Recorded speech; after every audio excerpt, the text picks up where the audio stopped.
I did everything right and they indicted me. And I don't know what the I'm doing. Antifa!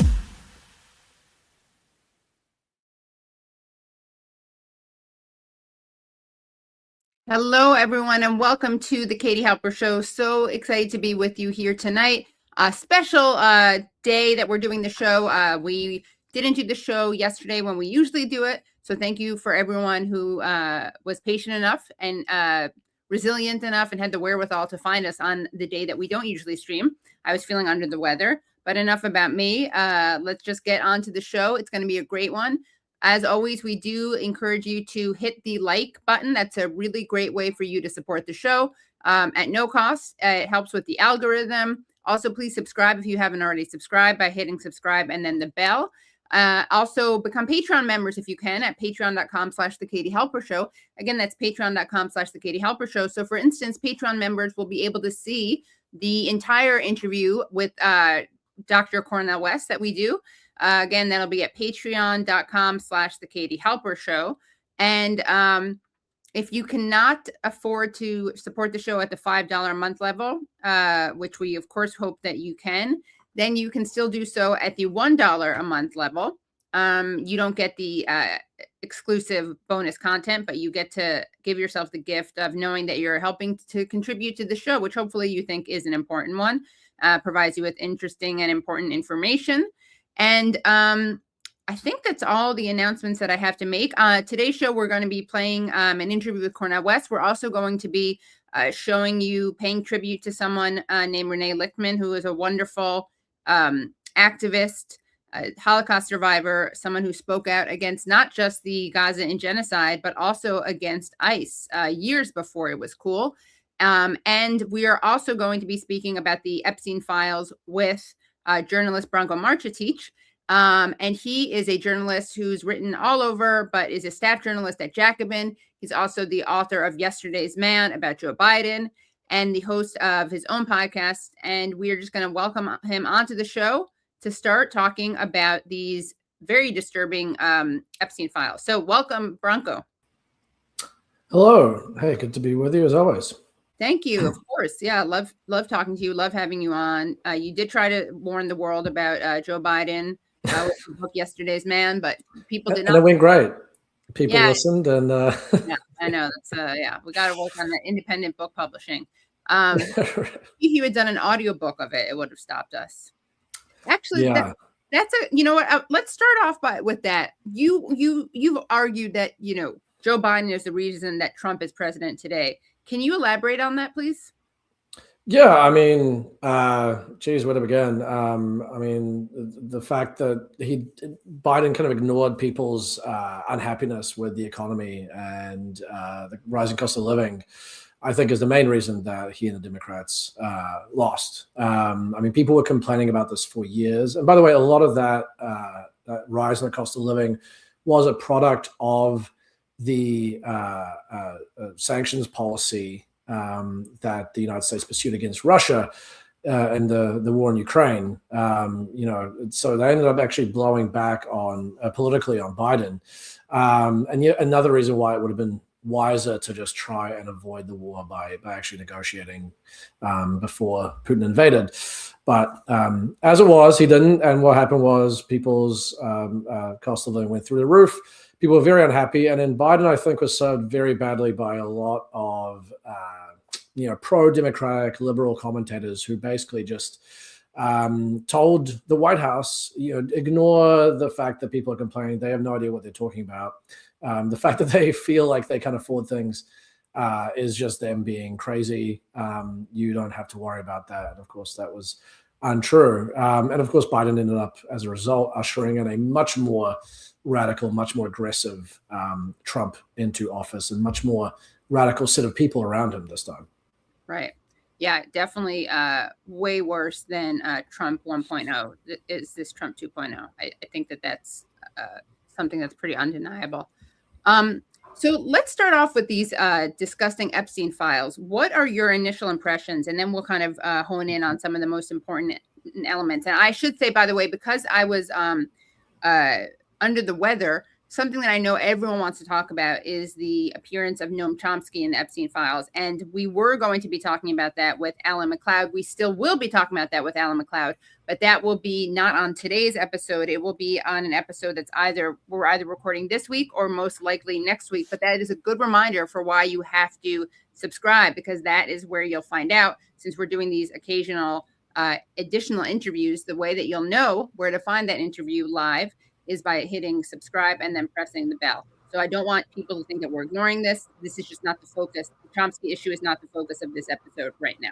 Okay, so not that I told Branko he couldn't talk about Chomsky, but that's just not our focus. So what are the impressions, your initial impressions that you got when looking at this trove, and what do we need to know about the context of this release?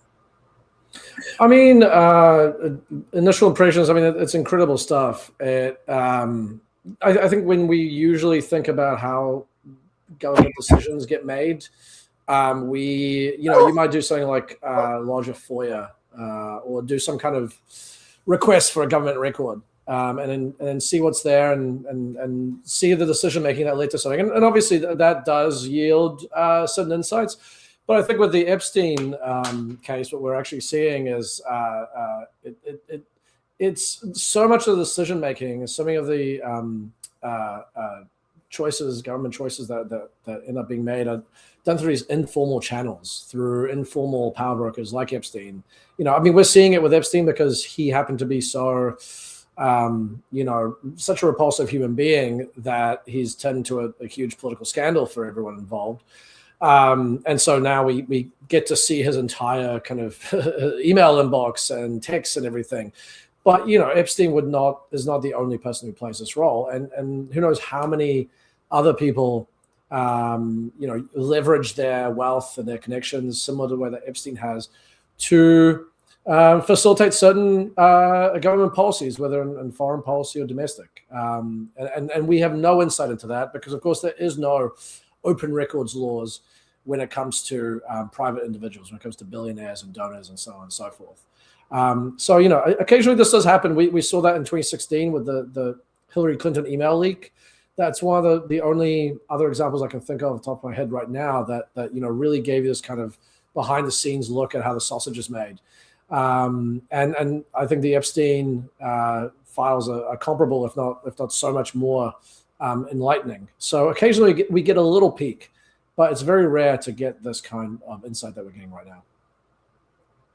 Yes, indeed. And it's very disturbing. And honestly, one of the things that's so overwhelming about this, and I guess this is why, defense lawyers get totally overwhelmed and paralyzed by these huge discoveries, right? When the prosecutor gives the files over to the defense, because they are so overwhelmed by the number of files that what the hell can they do if they don't work for a big fancy firm?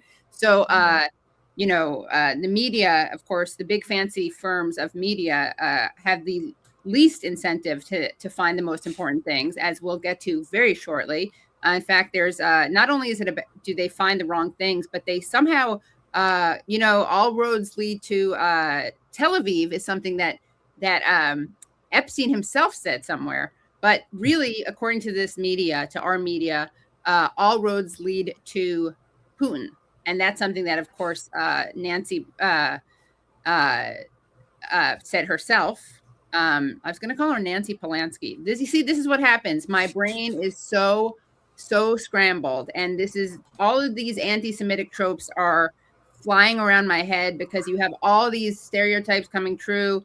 And so I think the Polanski thing came into my head. Of course, I need Nancy Pelosi. And also, please, Batya Ungar-Sargon, if you're watching, take off your Jewish star when you defend Epstein, which is what you're inherently doing every time you say that the elites don't care, that only the elites care about Epstein and that the working class don't care about Epstein. Maybe we'll play that file later because that's just an insane thing to look at.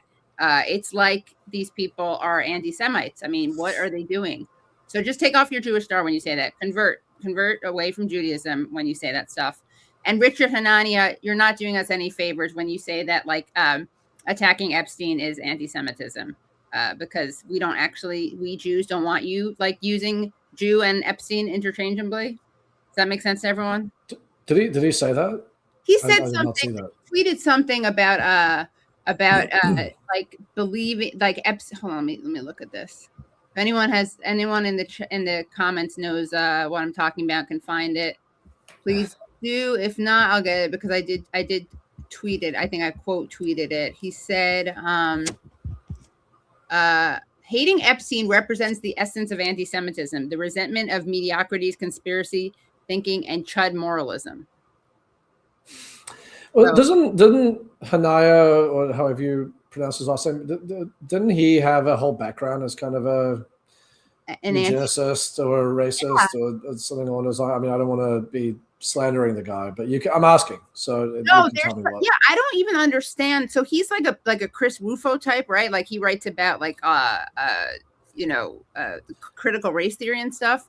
But yeah, he somehow thought it'd be a good idea. Hating Epstein represents the essence of anti-Semitism, the resentment of mediocrity, conspiracy thinking, and chud moralism. I just know that he's been accused of, being problematic on race, I think, in the past. So I wonder if this has, it's like the zeal of the newly converted. He's going over the top in condemning anti-Semitism and bigotry because he's been attacked previously for this. Right. So he now has to do this kind of ridiculous thing. Well, it's like Elon Musk. Right. It's like Elon Musk going to Israel after posting really anti-Semitic stuff, but then of course he felt comfortable like the Zeke Heil. But well, yeah, someone writes. So I like this person. If I'm not already following them, I got to do that. Oh, I am. Okay, good. Leave it to a former Nazi to make sex trafficking about someone being Jewish. The scandal isn't Epstein anyway. It's all his powerful friends, almost none of whom are Jewish. I do have to put together a list of all the non-Jewish people in the Epstein files. It is a question of self-preservation. And then someone wrote, Blakely, great friend of the show. Isn't this guy Palestinian? Can someone explain to me how he's Palestinian while also being a Zionist neo-Nazi white supremacist? I'm confused. I am actually also confused by this. And then some other great comments. Your goal with this tweet is to imply that all Jews are inherently like Epstein, i.e. child rapists, torturers, dismemberers, murderers, and cannibals, right? Because why else would you claim that people opposed to the above are opposed to Jews? Right. So yeah, that's basically oh, wow. Richard Hanania's younger brother, Edward. Oh my God. Edward pleaded guilty in 2017 to animal cruelty charges. He threw 2 dogs off a 5th floor parking garage, killing one and seriously injuring another. Similar to Richard, Edward is known to hold extremist views. That is so awful. And yes. I had no idea about that. And look at that poor little dog. And I'm really sorry. I should have given a trigger warning because that is extremely disturbing. This is why you never read the comments. You never read the comments. I know. Brad always says this to me. The comments are like the sun. Don't look directly like them. And it is a little bit kind of messed up that I didn't give a trigger warning for Epstein files, but I did give a trigger warning for the animal cruelty thing. But I guess I should say the territory, right? Epstein. Sorry to the commenters on this live stream. Oh no, you guys are great. It's all the ones. Yeah, I meant everyone else who's not commenting on this particular show. Right, yeah. Right. And that when Brad says don't look directly at it, it's like the sun. He means the ones who are terrible. But everyone else. But everyone, if I haven't called you out, then you're good. Okay. So let's turn to some of the most interesting, I guess, revelations from these releases. We actually have, this was discovered, I believe, by Dropsite, or they were the first people who released this. So here there's an exchange that between Ehud Barak, who was a former prime minister of Israel, and as he was leaving official government service in Israel, he turned to Jeffery Epstein for guidance. And you'll never guess who Epstein advised him to speak to. So this is from the latest Department of Justice release, and this is an audio file. So let us listen to this. And then, Branko, I'd love to hear you react to it. He thought there was 2 cyber companies. Look out, and even though I know Peter, I've never met Peter Thiel. And everybody says he sort of jumps around and acts sort of strange, like he's on drugs. Smoking, yeah. He looks under drugs. However, he has a company called Palantir. Pallen Tier. Palantir is Peter Thiel's company. And look out, Palantir, Palantir? Yes. No, but whatever. How you write Thiel? Thielley? Thiel. LLY. No. Thiell. Okay. So he thought that Peter would put you on the board of Palantir. Peter Thiel is one of the best. I've never met him. He's going to come here next week. So I wanted to talk to him after I talked to you. Okay. He and Andreessen, it's called Andreessen Horowitz. Andreessen Horowitz, that's what they pay Larry $1 million a year. Just to advise them. Andreas and? Andreessen,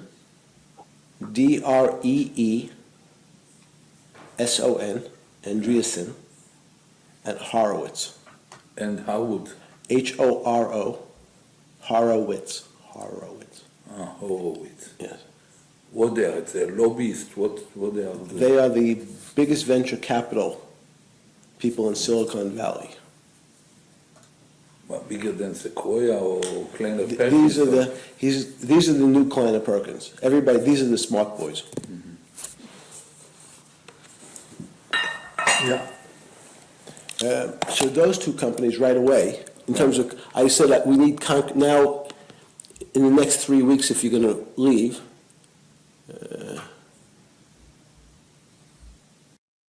Okay, so this is very inspiring to people like me who are bad at spelling. You can go far. Hopefully, you don't go far as a pedophile or as a war criminal leader of a genocidal nation state. But the spelling in itself, the spelling problems in themselves, will not stop you. So, what is your response to this, and what are your thoughts on Palantir, Peter Thiel, the fact that Jeffrey Epstein is praising him, although they also say he looks like a drug addict. Ehud Barak's response to this? Well, I mean, first of all, I would love to check if that was actually true, that what he said to Barak about, I don't know Peter Thiel. Thiel pops up all over the place in these recent documents. I have not looked through them, the Thiel related stuff yet. So I don't know when exactly they start corresponding, but I'd be curious to find out if he's telling the truth there or not. I mean, look, Peter Thiel ended up being a major backer of Trump in 2016. Palantir, the company that Epstein is directing Barak to, is now an integral part of the Trump administration's kind of attempt to lay the foundations to build the machinery for an authoritarian police state in the United States. Palantir is working with DHS to collate information about undocumented people that the ICE agents and the like can target. But also we know, because of various leaks to Ken Klippenstein, shout out to Ken Klippenstein, that they're not just building a database of undocumented people, they're also building a database of Americans who happen to disagree with and dissent against the American government. Palantir's co-founder, the guy who co-founded it with Peter Thiel just the other week, tweeted something along the lines of, somebody said something about, communists should be blasted into smithereens or something. And he commented something along the lines of, well, why do you think Palantir exists? And then Andreessen Horowitz, Mark Andreessen, of course, now after years of, doing the liberal Silicon Valley, West Coast, Bay Area thing, when that was politically useful under the Obama administration, now is, of course, it's moved far to the right and is a very, very strong Trump supporter. So, I mean, I think what I'm leading to here is that when you look at this recording, but also a lot of the files, what you're starting to see is that Epstein was kind of at the nexus of the creation of this global far right movement. We haven't even talked about Steve Bannon, but we already know from the previous. And I'm going to just give a little jazz hands for the non-Jew mention. So we got Bannon so far, Peter Thiel, We got thank God. But Bannon and Epstein were, not just really, really good friends, really good, fast friends post 2016. But Epstein was integral to his entire effort to build this far right, populist movement. I reported about this actually last year through the previous disclosures. But you have all these text exchanges between the two that was released, and what they show is that Epstein was paying for Bannon to be flown around the world. He was introducing him to people. He was introducing him to world leaders and people who might fund his venture and people who might help him lead it in Europe and elsewhere.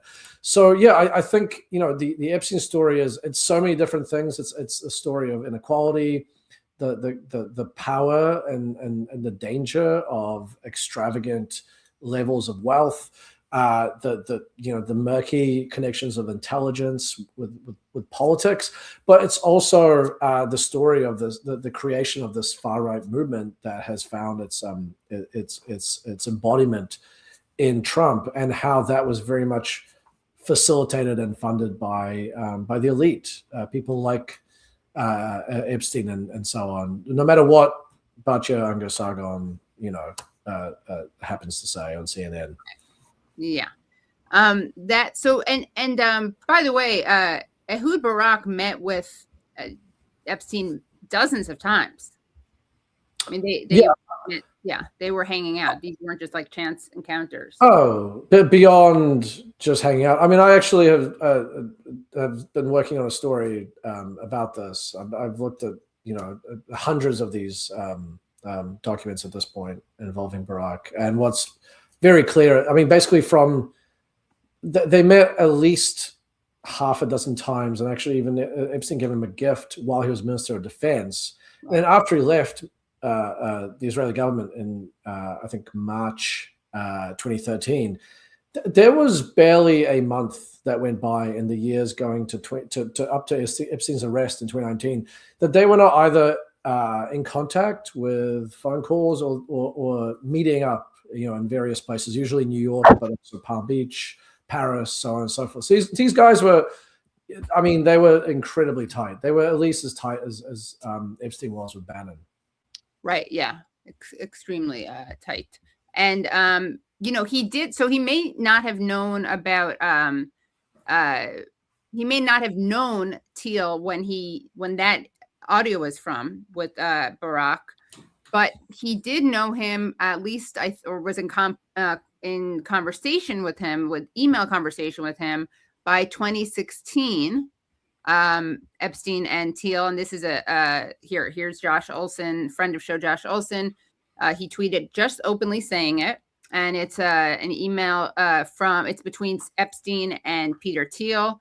It says, return to tribalism, counter to globalization, amazing new alliances. You and I both agreed zero interest rates were too high. And as I said in your office, finding things on their way to collapse was much easier than finding the next bargain.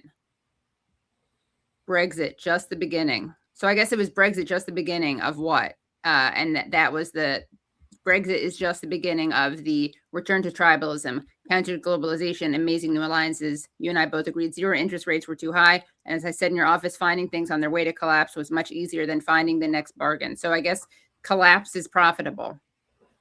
Right. I mean, that's an incredibly scary thing. And you have to remember that, Epstein, when he was helping Bannon to jet around the world and beg for money from various rich people in Europe and try and set up this movement of his. I mean, they saw that as building on the shock of Brexit, that there were going to be more kind of Brexit-like shocks to the system in the global order. And so that kind of puts his efforts to help him in a new light, where Epstein almost seems to be reveling and looking forward to the chaos that will be caused by sort of unraveling of the global order. It's very, very chilling stuff, I think. Yeah, it was really chilling. And there's all this other really disturbing criminal stuff, that like violent, murderous stuff that we're not going to get into today, just because honestly, it's kind of beyond the scope of this conversation. I really think that there has to be almost like an Epstein Files like series that we're going to have to be doing, because there is so much there. And there are so many really important and disturbing revelations. I mean, there's claims that like Robin Leach, who used to host that show, like Lifestyles of the Rich and Famous, that he strangled a woman to death. There's claims that Donald Trump like forced a young woman to give him perform oral sex on him. She bit him. He hit her. It's just like, yeah.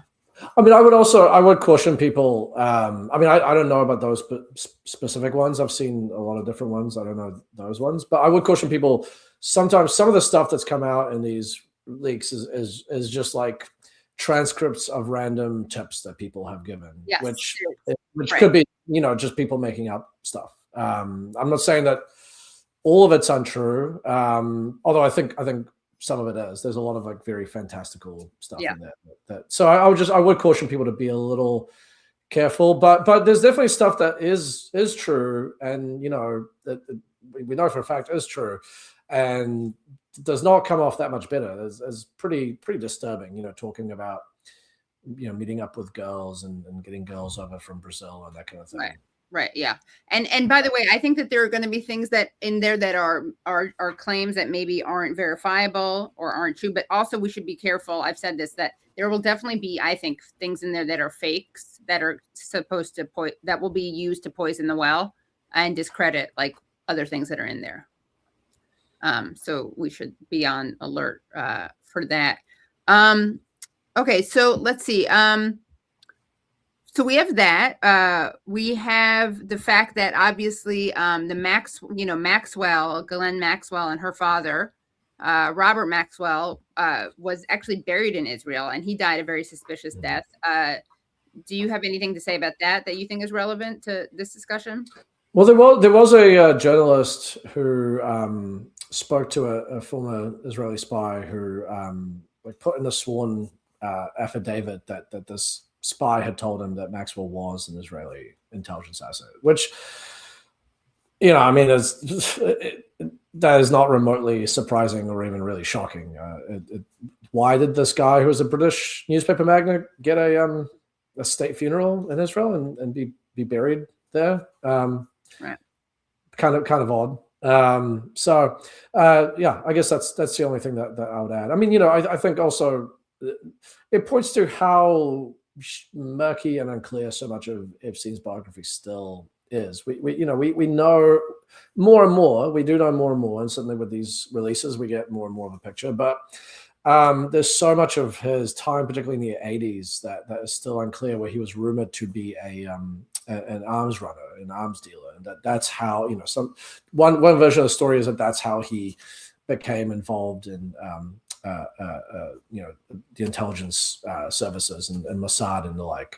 But we don't know for sure because so much of it is still kind of hidden from view. Right. Yeah. It is. And there are also all these like ties to Qatar and their discussions of that. There's the discussion, the connection, obviously, that you just mentioned about Ghislaine Maxwell and her father. Then there's Les Wexner, who was very connected to Israel and very connected to lots of scary deals. He worked as a fixer for Ehud Barak. He arranged a meeting between Barak and his friend UAE billionaire Sultan Ahmed bin Suleiman, the CIA of Dubai's international port operator, DP World. Fun fact also about Les Wexner is that his father-in-law, Ehud Barak, ran the U.S. operations for Israel's state-owned airline, which also happened to do a lot of intelligence work for Israel. So, like when they for instance, arrested Eichmann, he was ferried to Israel on one of those airplanes. And I mean that's like one example. There's a number of different cases. So that's an interesting little tidbit. I mean, as one example of how unclear things are, I've heard one version or read one version that Robert Maxwell, is how, and through his daughter Ghislaine, that's how Epstein got his fabulous wealth. But then I've also read and got introduced to Israeli intelligence. I've also heard the opposite, that Epstein already was involved in the worlds of intelligence, and that he was already rich before he met him, and that this sort of just enhanced what he already had, and actually may have been how he got to know Robert Maxwell. So, there's so much conflicting testimony out there about this guy's life story years later after he's already died. Yeah. And before we move on to the next related issue, because don't worry, guys, the media is doing its job and they're finding the connections to the foreign governments. So you'll be very pleased to learn about that. What are your thoughts on kind of generally on the death of Epstein? And I know that you had tweeted some stuff out. We don't have it on hand uploaded, but you can just, if you can share generally, if there's anything that's been released that changes your opinion of of how he died. I mean, I'm very open to multiple possibilities, and I think everyone should be, because there could be many things that are true. It's possible that someone tried to kill him for sure and succeeded. It is also possible that he killed himself. To me, when I'm looking through some of these documents, the Bureau of Prison documents and others that have come out, I mean, there's a lot in there that does bolster the idea that he killed himself, including, after his first suicide attempt, alleged suicide attempt, whatever you want to say, a guard that took him to his cell, seeing him kind of practicing the suicide, leaning forward off the bunk to try and fall forward. Other things that I could mention that could last a while. I mean, the fact that he sorted his will out 2 days before he died, and that was 2 days before he died, but well over a week after his first suicide attempt. So if he was doing it, because he thought he was going to get killed, why didn't he do it immediately after the first suicide attempt? But I mean, I think that whether it's murder or whether it's suicide, I think clearly there are unanswered questions, and there is something strange that is going on. Because I always point to Chelsea Manning. Chelsea Manning was on suicide watch for a very long time, and that was really just a attempt to torture and punish her for the leak. Right.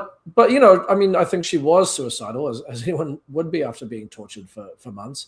But she did not kill herself. And why?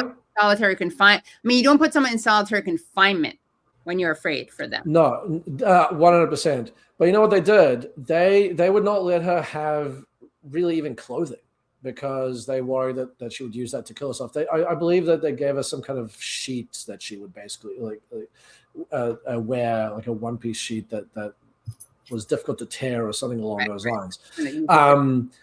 Meanwhile, Epstein, I look at these documents. Okay, so Epstein tries to kill himself on July 23rd. He fashions a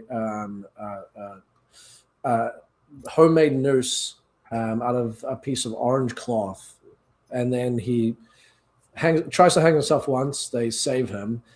Then, two weeks later, if that, 2-3 weeks later, they put him in a cell, and then you see the photos of that cell, and it is just riddled with orange cloth everywhere, and which is what he used to kill himself. He did the exact same thing. And so, that's on top of all the other stuff, the guard falling asleep and cameras not working and so on and so forth. So, I mean, I think to kill himself, if he did do that, if that is what happened, even that requires a level of, I think, potential conspiracy for it to have happened. Because none of that makes any sense to me.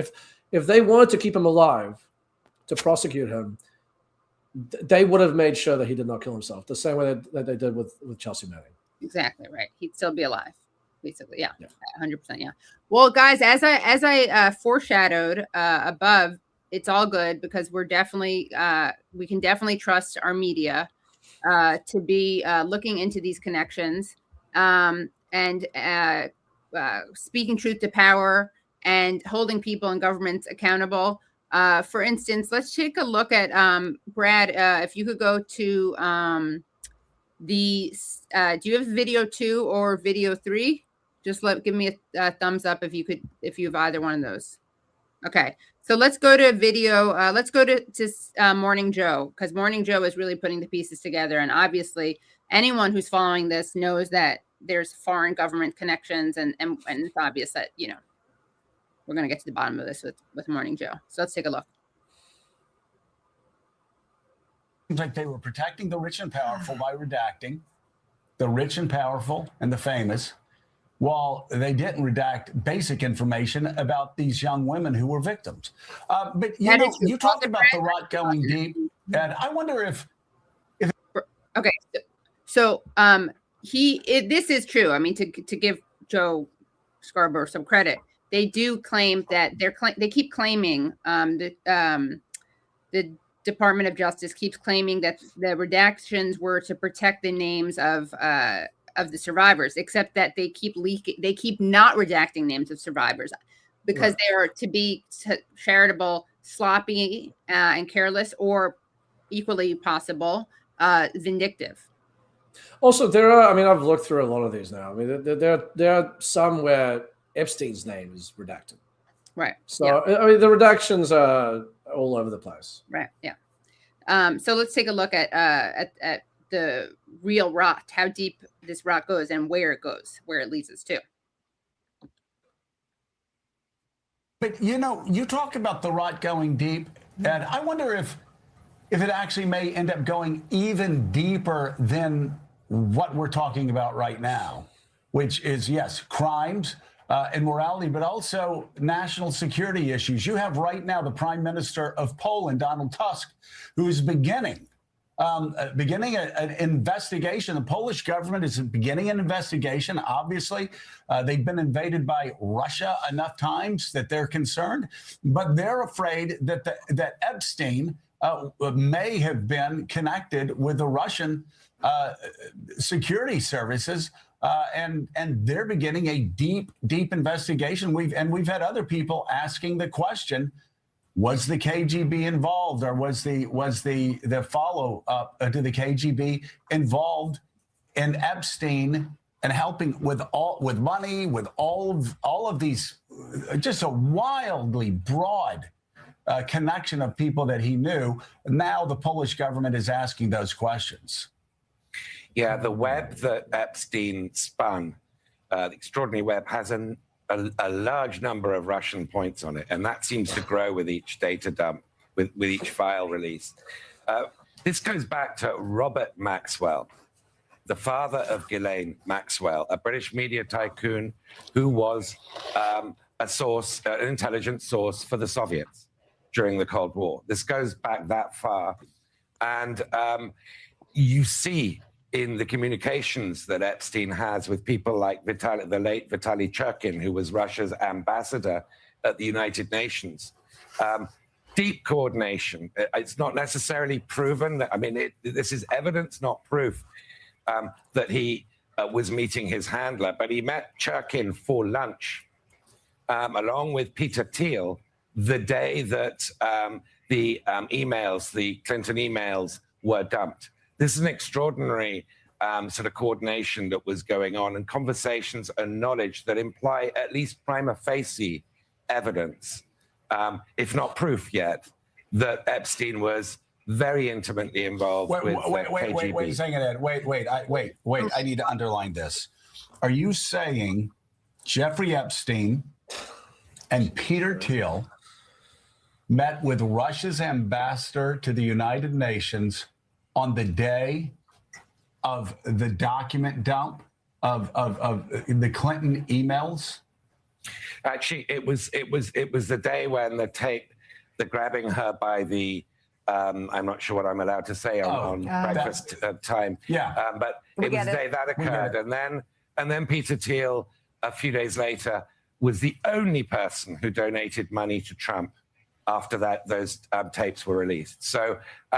And the knowingness about the Guccifer 2.0, Prigozhin's various operations that were hacking the email server. The knowledge that Epstein betrays about that is pretty strong evidence that he was involved. It's not proof, as I say, because this is sort of fragmented, but the extraordinary numbers of points of contact. Yeah, and the Russians come up a lot in the Epstein files, and one of the points that Donald Tusk is making is that the concern for Poland and for other Western countries is how much of the information that Epstein had on powerful people is now in the hands of the FSB sitting in Moscow. To get back to your piece, I think there's something also really interesting I can't keep it. This is so stupid. All right. This is so dumb that I cannot keep listening. I mean, it is funny because for years people like Morning Joe did everything possible to just ignore this and just pretend it didn't exist. Or they were saying, oh, it's a conspiracy theory. It's a conspiracy theory. Now, you mean Epstein? Yeah, Epstein and anything to do with him. Because obviously, he was good friends with Bill Clinton and a bunch of other Democrats who were implicated. So, of course, they don't want to talk about that. Now they have to talk about it for a number of reasons. And so, it's perfect. It's like this is what the Epstein scandal looks like when it's refracted through, brain dead establishment media thinking. And of course, I'm sure that there are obviously, they mentioned Donald Tusk, the Polish prime minister. There are obviously people in power who are no doubt, kind of giving them a nudge and saying, oh, this whole thing is actually really about Russia. Right. That's what the real, foreign intelligence angle is here. But I mean, even hearing Ehud Luce there explain the basis of this claim, it's so thin. What is it? A few days after Trump's Access Hollywood tape came out, Thiel met with Epstein and a guy who's connected to the Russian government. Yeah. I mean, he says, well, it's not proof. I mean, yeah, it's not proof. That's nothing. Meanwhile, on the other hand, I mean, when we talk about the links that Epstein has to Israeli intelligence and the Israeli state as a whole, I mean, just as one data point, the thing that I mentioned earlier, that Epstein was in regular contact and meeting with Ehud Barak while he was the Minister of Defense. And then we found out later on he was involved in trying to get Barak to have a comeback in Israeli politics. Is there any Russian politician that is the equivalent to that? We haven't found one yet. We haven't heard about it. And I don't think there is. I mean, yes, Epstein obviously had connections to the Russian state, but to be honest, if you're looking at secondary non-Israel countries that he was more connected to, I mean, he had so many more connections to the Saudi government, as well as the UAE. But of course, those are, U.S. Security partners. Right. Yeah, because really the scary thing is that these files are now in the hands of the FSB. Right. Not the fact that he, as Dropsite reported, had a Israeli military intelligence officer staying at his house for sometimes weeks on end, half a dozen times, doing official business in New York. The fact that stuff that he might have picked up might be in the hands of that government, which the U.S. intelligence community always says Israel does the most aggressive spying out of any country against the United States. We don't have to worry about that. That doesn't matter. And I'm sure it's not related in the least bit to the fact that American leaders continue to be bizarrely swayed into launching wars on this country's behalf that have no benefit whatsoever to the United States or its people.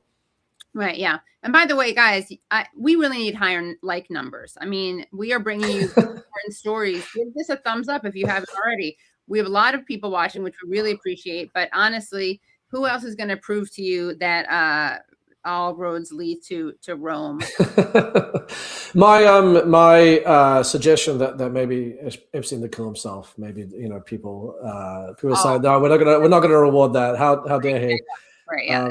But let's take a look. I'm sure this is the only media that's foolishly, focusing on the Russia connection, right? Because obviously, as everyone knows who's paying attention, there are these really troubling Israel connections. So let's take a look. I'm sure that across the pond, the Brits are better about this. Let's take a look at what this next journalist had to say.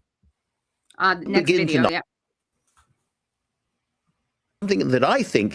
Let me begin tonight with something that I think is even more important, even more extraordinary. Growing suspicions of a Russian connection. Epstein had apparently limitless supplies of money. Where did it come from? He procured many young Russian girls. Why was that so easy for him? The files released show more than 1,000 documents which referred to Vladimir Putin, and 9,000 referring to Moscow. The FBI says that he was Putin's wealth manager. Epstein filed all of his messages. He filmed and taped powerful Western leaders in deeply compromising situations. Why? Doesn't it make you wonder at least about the possibility of a KGB operation big enough to ensnare former presidents and prime ministers and the leaders of some of the world's most powerful companies? I know, this all sounds impossibly sensational, conspiratorial, a James Bond villain plot in real life. But there is so much smoke billowing out of one of the most extraordinary establishment crises in my lifetime that it is well worth exploring whether there might be also a genuinely ominous backstory. Andrew Marr, wow. Really by the way, just for record, Ehud Barak's name appears 9,000 times. Yeah. Israel, if you search it, is Right. 6,000 times, which, by the way, isn't actually a good indication of anything, because a lot of this stuff is just news bulletins that he was getting via email. So, of course, they're going to mention Putin because he was. I'm pretty sure. Also, I might not be getting this exactly right, but I think Donald Trump's mentioned something like 35,000 times. Okay, right. Yeah. Right, there you go. I mean, what's funny is Andrew Marr. I know. Chomsky's a whole other kettle of fish at the moment. But Andrew Marr is famously the reporter that Chomsky, when he was interviewed, said to him, basically, you wouldn't be where you are. Nobody has to tell you that you have to believe certain things or say certain things. You are where you are because they know that you will say what they want you to say. And then Andrew Marr, 20, 30 years later, really proving his point. So congratulations. Yeah.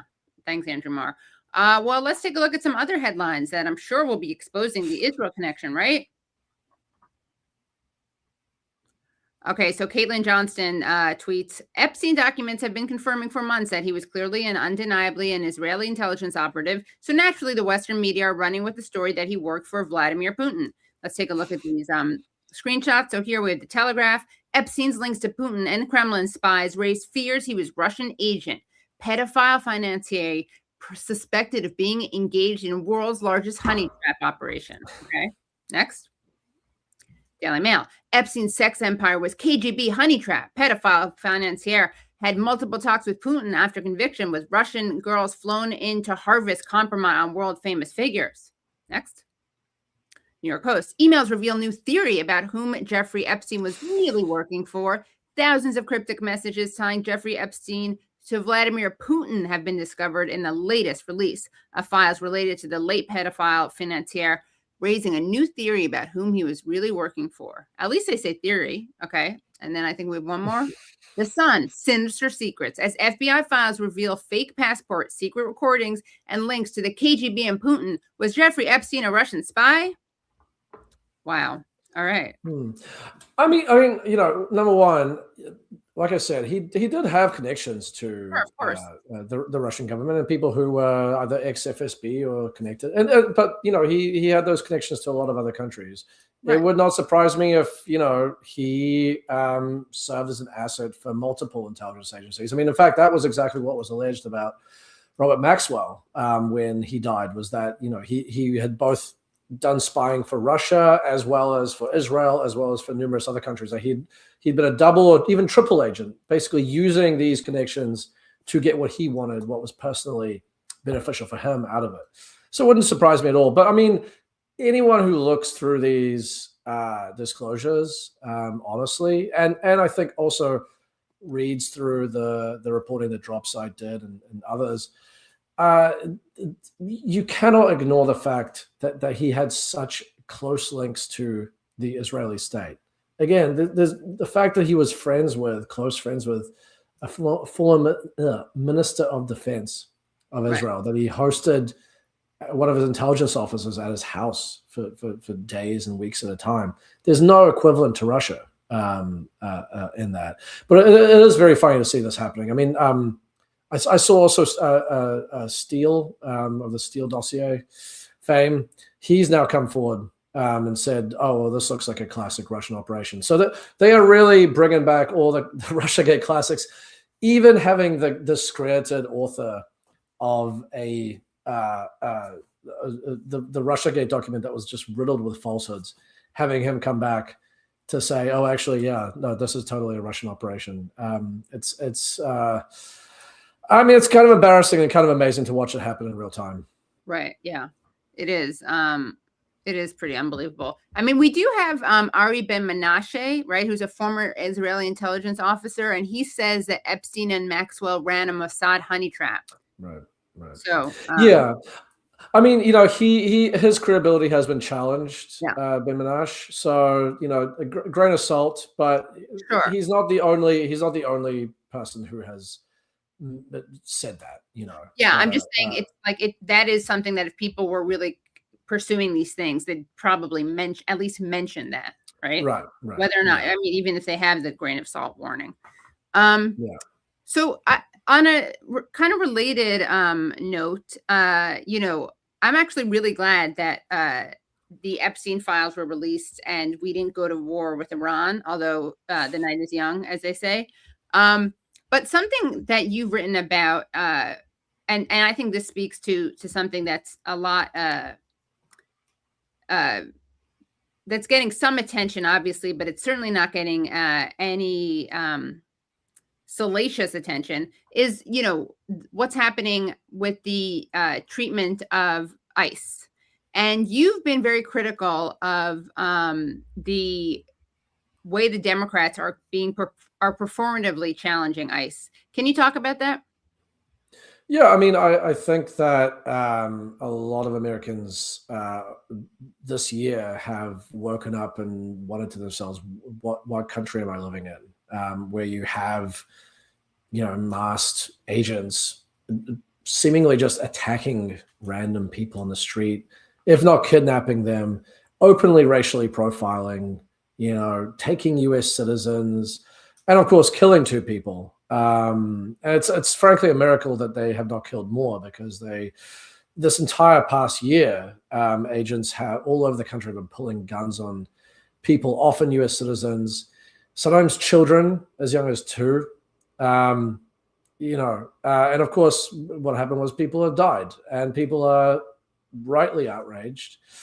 Now there is a real political mandate for something to be done to rein in this agency that is clearly out of control. That's by the way, the words of Renee Good's brothers yesterday, who testified to Congress about their sister being shot. But the Democrats are completely wasting this moment.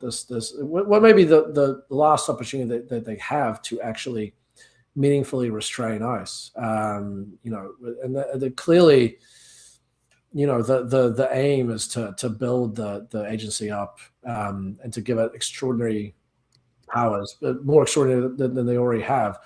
So you would think that there would be some urgency to really rein it in. But, I think the big things they've coalesced around is, well, they have to wear masks, they have to identify themselves, and they have to use warrants. No, I mean, first of all, that's such small potatoes anyway. But then, first of all, they have to use warrants anyway. That's already the law. The problem is that they're not doing it, and they're facing no consequences for it.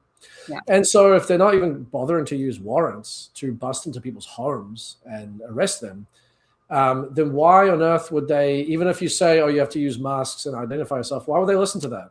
They'll just say, well, yeah, sure, okay, yeah, we'll do that. And then they'll just continue doing what they've been doing for the last year. Right. So, yeah, very, very disappointing.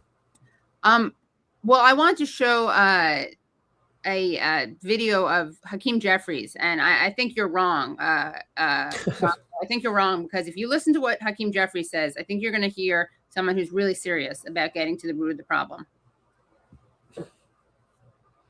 ICE agents should conduct themselves like every other law enforcement agency in the country. It doesn't. StreamYard is so annoying. It doesn't play at the very beginning of it. Okay. ICE agents should conduct themselves like every other law enforcement agency in the country, as opposed to running around mass thugs, in many instances, unleashing brutality on law-abiding American citizens. So there you have it. All he wants is for ICE to behave with the same criminality that other law enforcement agencies do. I mean, are we supposed to, do we think that like the FBI, the DEA, the NYPD are law abiding? Well, it also misses the real crux of the matter. It's not even the brutality, which, although of course that is a major issue. The other issue is that ICE and DHS as a whole has turned into a massive domestic surveillance state.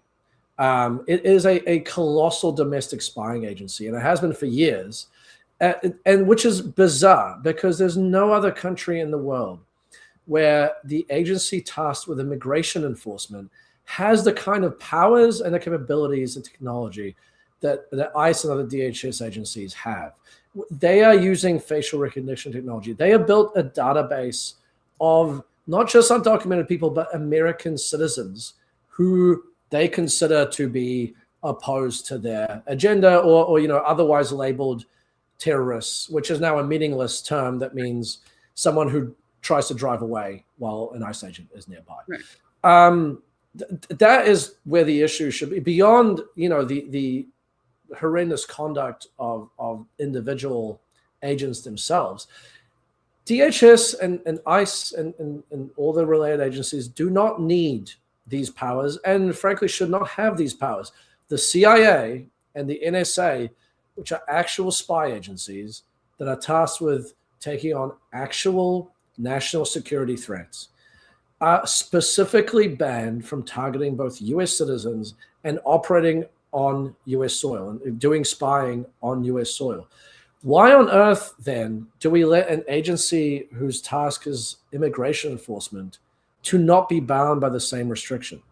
So I would say, if people want to agitate, one thing they could do is get in touch with their representatives and say, not only is these restrictions that you've asked for, not only are they not good enough, but it needs to go much further. You need to end and put a ban on ICE and other DHS agencies spying on US citizens. You need to cancel their contracts with Palantir and all these other tech companies that allow them to violate Americans' privacy rights.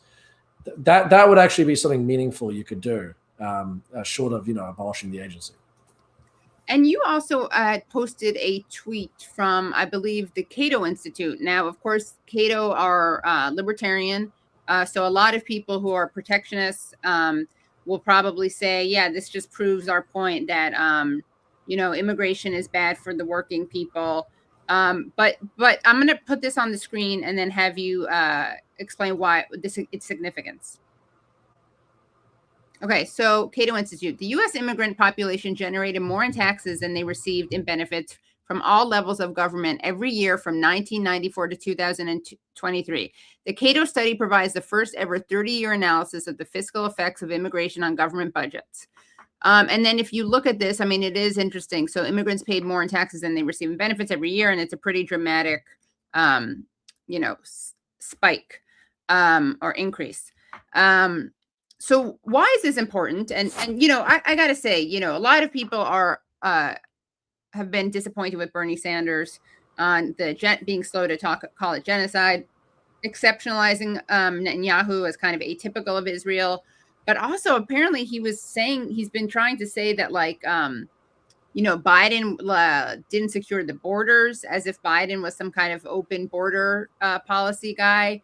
Totally untrue. But, Bernie can be a little stubborn, and I don't think he's managed to thread the needle between how to advocate for undocumented people.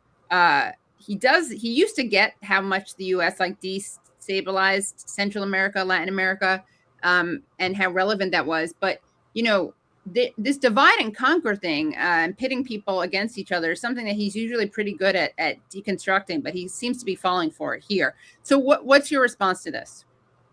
To the Cato graph? Or, no. Well, I mean, it's one of many statistics that, run completely contrary to the prevailing narrative, at least on the right, when it comes to undocumented people. Which is not new. There's a fact that, undocumented immigrants commit far less crimes and violent crimes than U.S. citizens.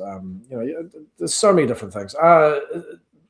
The right is, to its great shame, using the issue of immigration as a way to distract from the very real rapaciousness and theft that's going on daily and has been going on daily for decades. That is done by the wealthiest people in this country. Those are the people who are robbing them blind, who are not paying their taxes, who are cutting their healthcare so they can put funding elsewhere or give themselves tax breaks and so on. I mean, that is the real issue. But the people were told in 2024 that basically every single problem that exists in the United States, the high cost of housing, cost of groceries, rent going up, everything, all of that's actually because of immigrants. And if we start just throwing people out of the country willy-nilly, well, that will fix everything. By the way, it hasn't. They've deported a lot of people so far. Hasn't made a single difference to the cost of living. People are, in fact, angrier than ever because they elected Trump thinking that he was going to actually do something about this, and nothing's happened. Right. So that's my reaction. Yeah, I mean, the thing with Trump versus Biden is like, it's Trump. The difference is that if Trump really wanted to crack down, quote unquote, crack down on immigration, he would be working in a lot of red states on that, because he has total cooperation from the governors there and the police there. He's not doing that. He's cracking down on blue states because he's being vindictive. He wants to, fight with the Democrats. And the big difference is that he's just using the spectacular cruelty and violence and sadism in a way that Biden didn't. And again, like, Biden was also separating children, but it's not and actually the difference is not that substantive. It's really a difference of kind of like almost aesthetic. I mean, I'm not downplaying the difference, but it's an indictment of the Democrats, how the biggest departure now is kind of the cruelty and the spectacle as opposed to the numbers. Right. Yeah. I mean, also under Biden, ICE has become a massive domestic spying agency under him as well. Which what they did and what they still do is they would buy data from private data brokers. So everything that we're doing, all of our information, addresses, and everything, it's all collected and then housed by these data brokers who then sell that data to companies, for advertising and whatever else. ICE happens to have contracts with those brokers so that it can get the information that it can use to track down undocumented people. But what that basically amounts to is a system of warrantless surveillance, because it's not just undocumented people, like I mentioned. They're getting data on every single American adult in the country. So that was happening under Biden. It's now massively escalated, obviously, under Trump. But unfortunately, what we're seeing with so many things in Trump's second term is that they are the culmination of so many trends that people warned about for so long, and under Democrats and earlier, and were ultimately ignored. Right. Yeah. There's some people who are, people are like, oh, the blue states are the ones that harbor the illegals. There's far more, the most undocumented people are located in red states. And of course they are, because when you think about it, Did you hear so that? many red... Did you hear that? Sorry. Yeah, keep going. Well, so many red states are located like right on the border, Sure, the border. yeah. So of course those places are going to have far more people. But yes, exactly. They understand, I think, very clearly how unpopular this stuff is actually once it's implemented. So they don't want to send people going door to door and stopping people who, sound Hispanic, if it's in Houston or, San Antonio or Phoenix or something, because obviously then they're going to piss off a lot of the voters that they need to try and win the election. So yeah, they're exacting this kind of what Trump himself openly called vengeance on blue cities. Right. Well, shifting back a little bit to Israel and to Epstein, Brad wanted to show something. Brad, why don't you come on down? Okay. Well, yeah, it made me think when you were doing the segment where the mainstream media was trying to find connections between Epstein and Putin and the KGB.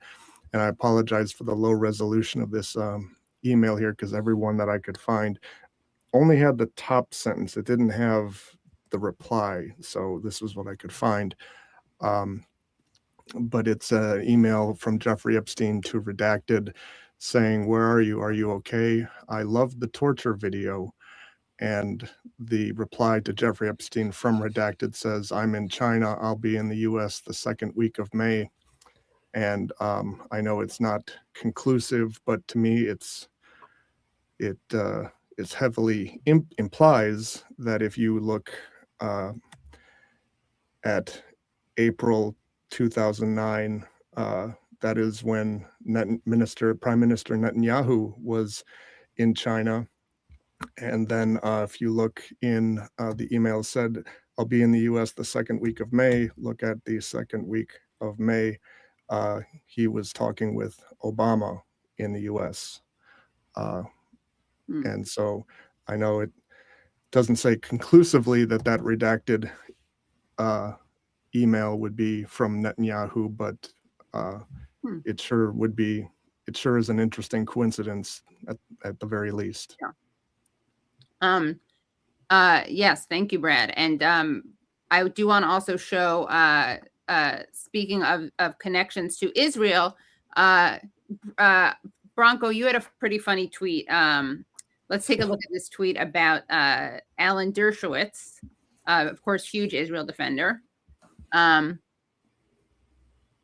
Okay, so you tweeted, if you think you dislike Alan Dershowitz simply because of his politics, rest assured both Epstein and Woody Allen found him as obnoxious as you do. So let's take a look at these screenshots. So this one is from Woody Allen to Jeffrey Epstein. Did you happen to read the Alan Dershowitz article in the New York Times? Yes, it's always, and then Epstein goes, yes, it's always only Alan for Alan. Okay, next. Exactly. I thought he came off as an asshole. And then Epstein writes, accurate. Okay, next. Woody Allen writes, he's the biggest self-promoter I've ever met. It's quite laughable how desperate he is. Also, the biggest name dropper. It makes me shudder. It's so embarrassing. He has no shame. And then Epstein writes, worse than you know. And then Woody Allen writes, I can't imagine it being any worse. It's insufferable. So, wow, the level of asshole you have to be when you are an asshole by Woody Allen and Jeffrey Epstein is pretty incredible. But again, because I'm so worried about the damage, the blowback to Jews, obviously Alan Dershowitz is evil. He's terrible. And one of the people who thinks he's evil and terrible, famously, and I was doing jazz hands for the non-Jewish villains, but I'm going to do jazz hands for the Jewish heroes, is, of course, Norman Finkelstein. Let's take a look at what Norman Finkelstein had to say. Norman Finkelstein, basically Bernie Sanders and Norman Finkelstein are the only people named in the Epstein files who come off well and not badly. Bernie Sanders, because he's mentioned by Larry Summers in an email to Jeffrey Epstein, where Larry Summers says, like, oh, things are good, except I'm annoyed. I'm on vacation with my kids, and it's annoying how much they like Bernie Sanders. And then let's take a look at this interaction with Norman Finkelstein. If you could just throw that on the screen. So Alan McLeod, who we're having on shortly, writes the GOAT, greatest of all time. And Zay Squirrel summarizes, Harvard professor Robert Trivers tried to get Jeffrey Epstein in touch with Norman Finkelstein. Instead of accepting, Norman sent a reply calling Alan Dershowitz a pedophile rapist and saying Trivers should be ashamed for defending them and both should be strangled instead. And so in this email, actually, which is amazing, Norman writes, my guess is if Epstein put your daughter at age 15 in such a, so he has, this is the screenshot first, right? So it says, Harvard law professor Alan Dershowitz was around Epstein frequently. Dershowitz was so comfortable with the sex that was going on that he would even come and chat with Epstein while I was giving oral sex to Epstein. That's sworn testimony, right? So Norman shows that and then writes, my guess is if Epstein put your daughter at age 15 in such a position, you wouldn't publicly describe him as a friend or a person of integrity. In fact, I would hope that you'd promptly throttle both Epstein and Dershowitz. And what someone else pointed out is that he actually CC'd the daughter, Trivers' daughter. Oh, jeez. Wow. Yeah, so I don't know how to respond to that. But anyway, yeah. Well, I mean, I think one of the most shocking things about all these releases is how many people seem to be well aware of what Epstein was doing, which obviously, you know, especially after his conviction in 2008, you know, was unavoidable. But there's always so many messages where people are kind of winking at it and kind of, you know, joking about it, and it was just considered completely acceptable among people that knew him, and that's, I mean, it's beyond appalling. You know, we had that famous quote by Trump where he said, "Oh, Epstein loves the ladies," and you know, some of them are on the younger side too, and everyone said, "Wow, that's really gross and creepy and disgusting." And then it turns out that's basically the attitude of so many people who knew Epstein on a personal level. Right. Yeah. And by the way, I should mention that he didn't just CC Trivers, he also CC'd Epstein himself. The most Norman Finkelstein thing. And I say that, you know, in a complimentary way. That's yeah, of course. Yeah. The most Norman Finkelstein response. Yeah. Yeah. Well, anything you want to say before you leave? You want to let us know about what you're working on? And of course, we'd love to have you back on, and you do great work. So. Yeah, I think just go to jacobin.com, JACOBIN. I will have something up there soon on the Epstein stuff, but there's always lots of good things being published there, either from me or, you know, many contributors. Yeah. Well, thank you, Branko, and stay safe. Thank you. You too. Thanks. Have a great night. Don't go anywhere, guys. You know what? I think we got to watch this Batya video because it's just so painful.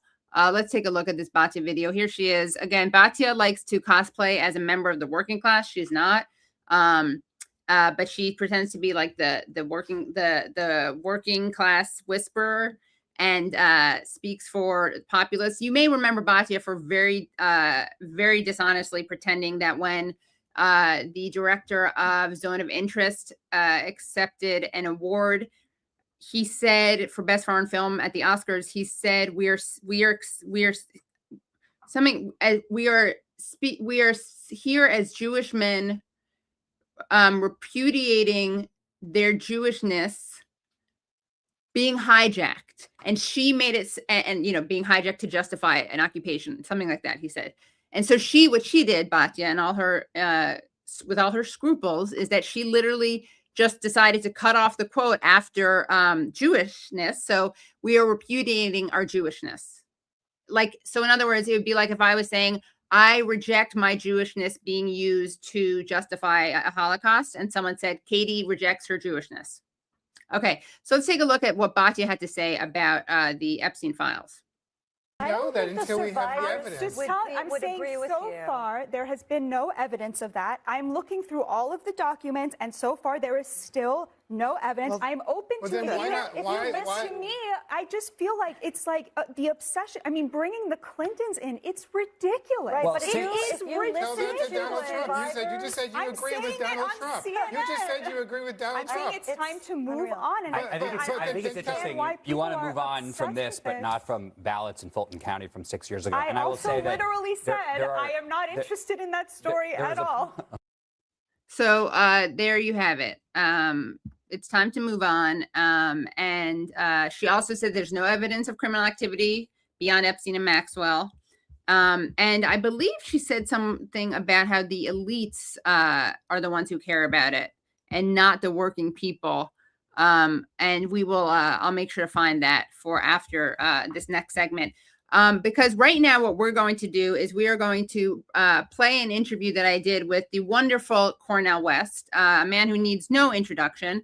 But this is a part of an interview that I did with him. And you can find the rest of this interview at patreon.com/The Katie Halper Show. Again, that's patreon.com/The Katie Halper Show. And as people I'm sure know, he's an award-winning author and speaker. He's currently the Dietrich Bonhoeffer Chair at Union Theological Seminary because, by the way, he was basically chased out of Harvard, basically fired from Harvard by none other than Larry Summers, who's someone who appears in the Epstein files in many an unflattering way, including in that email exchange that I mentioned where he complains that his kids like Bernie. Oh, by the way, Richard Branson, another non-Jew who appears in the Epstein files. So as you're going to see in this interview, the first thing I do is I ask Dr. West about something that he's been talking about called the N-wordization of America. And so before we play this interview with him, I just want to show an appearance of his on CNN where he talks about that. And by the way, shout out to the camera people at CNN for keeping the camera on Scott Jennings, this Republican blowhard, while he's saying this, because it's pretty amazing to watch his face. Where you see professional agitators, I see courageous citizens who have a righteous indignation and a moral outrage when their city, and this is Prince's city now, you know, it's Sign of the Times, 1987, when it's being By the way, Scott Jennings has absolutely no idea what he's talking about there. Okay. terrorized, it's being traumatized. Communities are being vilified and demonized. Now, I come from a people who have been demonized and vilified and terrorized for 250 years in the American experiment. That's what it is to niggerize a dignified black people. Make sure that they are intimidated, terrified, full of fear, and not able to straighten their backs up. But thank God the Black Freedom Movement straightens our backs up. Well, what we're witnessing, and this is why the larger picture is important here, we're at we're right on the edge cliff in terms of the possibility of America sustaining itself as a social experiment in the best sense of just becoming an empire full of might and force. So when you niggerize a whole country, you start treating all of your citizens the way black folk have been treated for 250 years. So when I see the police killing these two precious folks, Sister Renee and my dear brother Alex, and I've had so many partners killed by the police growing up on the chocolate side of town, right? What has been the response? Thank God for Martin King. How do we learn how to love in the face of this hatred? How do we learn how to fight for freedom for everybody in all parts of town in the face of all of this terror? And America now has the blues. If you don't learn something from the best of the blues people, we're going to lose the democracy. So this is not just about meticulous details. We're talking about something huge at stake. It does. Oops. And then we have another video of Cornel making this point, and we're going to show part of that. With the cold-blooded murder of Brother Alex Pretti and Sister Renee Good, just like George Floyd, just like Oscar Grant, just like Breonna Taylor, we have reached a fork in the road. We are witnessing the wholesale niggerization of citizens in America, because I come from a black freedom movement. To be a black freedom fighter means you're going to be niggerized, you're going to be demonized, you're going to be traumatized, you're going to be terrorized, and your God-given dignity has no weight in the calculations of police and politicians. Well, now that chocolate experience is spilled over to the vanilla side and all sides of the nation, the people of goodwill who want to straighten their backs up and bear witness to truth and justice in the face of arbitrary police power. What do we do? Well, now that the nation has a blues, you learn something from a blues people. You learn something from Martin Luther King Jr. You learn something from Ida B. Wells Barnett. And what do you learn? You learn that even when you push on the legal front, when the collapse of separation of powers take place, when police power takes over, coming directly out of a gangsterized Trump administration, what do? You engage in civil mass disobedience. You hit the streets. You call for a national strike, not just in Minnesota, but across the nation, to let the world know and to let each other know enough is enough. And the alternative is what? Let us be very clear.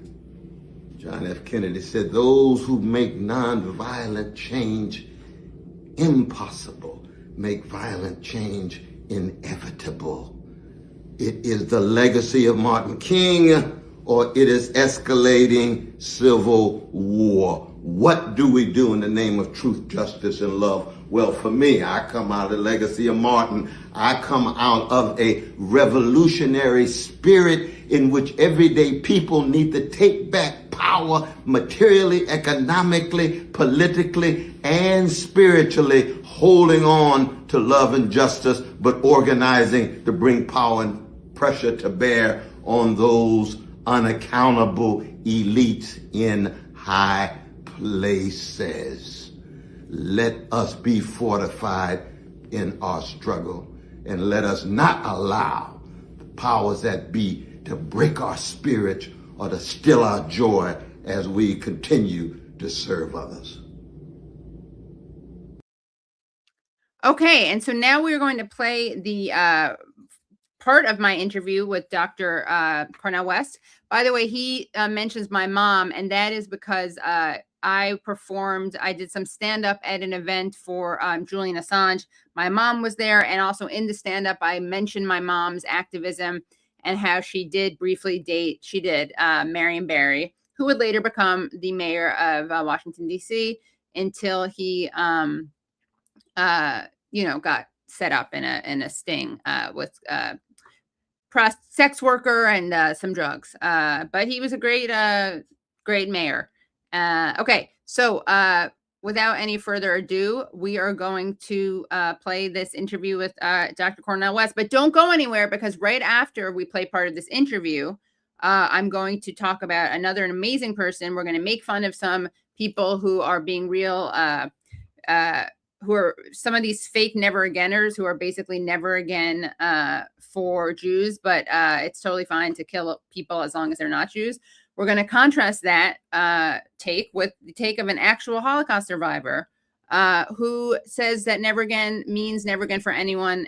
And I think that a Holocaust survivor has a lot more cred making that argument than someone making the counter argument who's never faced anti-Semitism.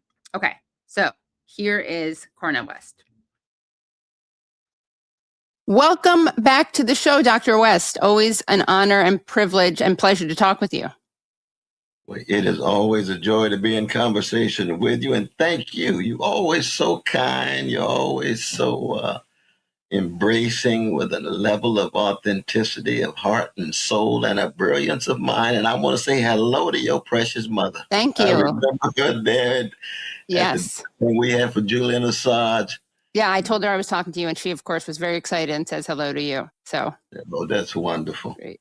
I actually just wanted to jump into this and ask you about a term that I've heard you say recently in response to the killings of Renee Good and Alex Pretti. And I won't say the actual word, but it's the N-wordization of America. Could you elaborate on what you meant by that? Yeah, part of one of the pillars of the founding of America was the niggerization of a dignified African people, an attempt to convince them they were less beautiful, less moral, less intelligent, to demonize, terrorize, and traumatize them and keep them in a state of overwhelming fear, feeling intimidated and scared and unable to straighten their backs up and find their voices and organize and mobilize and fight and resist. Now, of course, the history of the Black Freedom Movement is a movement of de-niggerization. It takes the nigger out. It takes the fear out. It takes the inferiority claims out, exposes them as the lies for what they are, and then moves toward truth and justice and love. But I was suggesting with the killing of our dear sister Renee Good and our dear brother Alex Pretti, that it was a move to niggerize the whole country. And so you demonize them. Anybody who raises their voices as a critique of the status quo, demonize, terrorize, traumatize, to keep them in a state of fear. Now, again, look at the streets of Minneapolis, multiracial,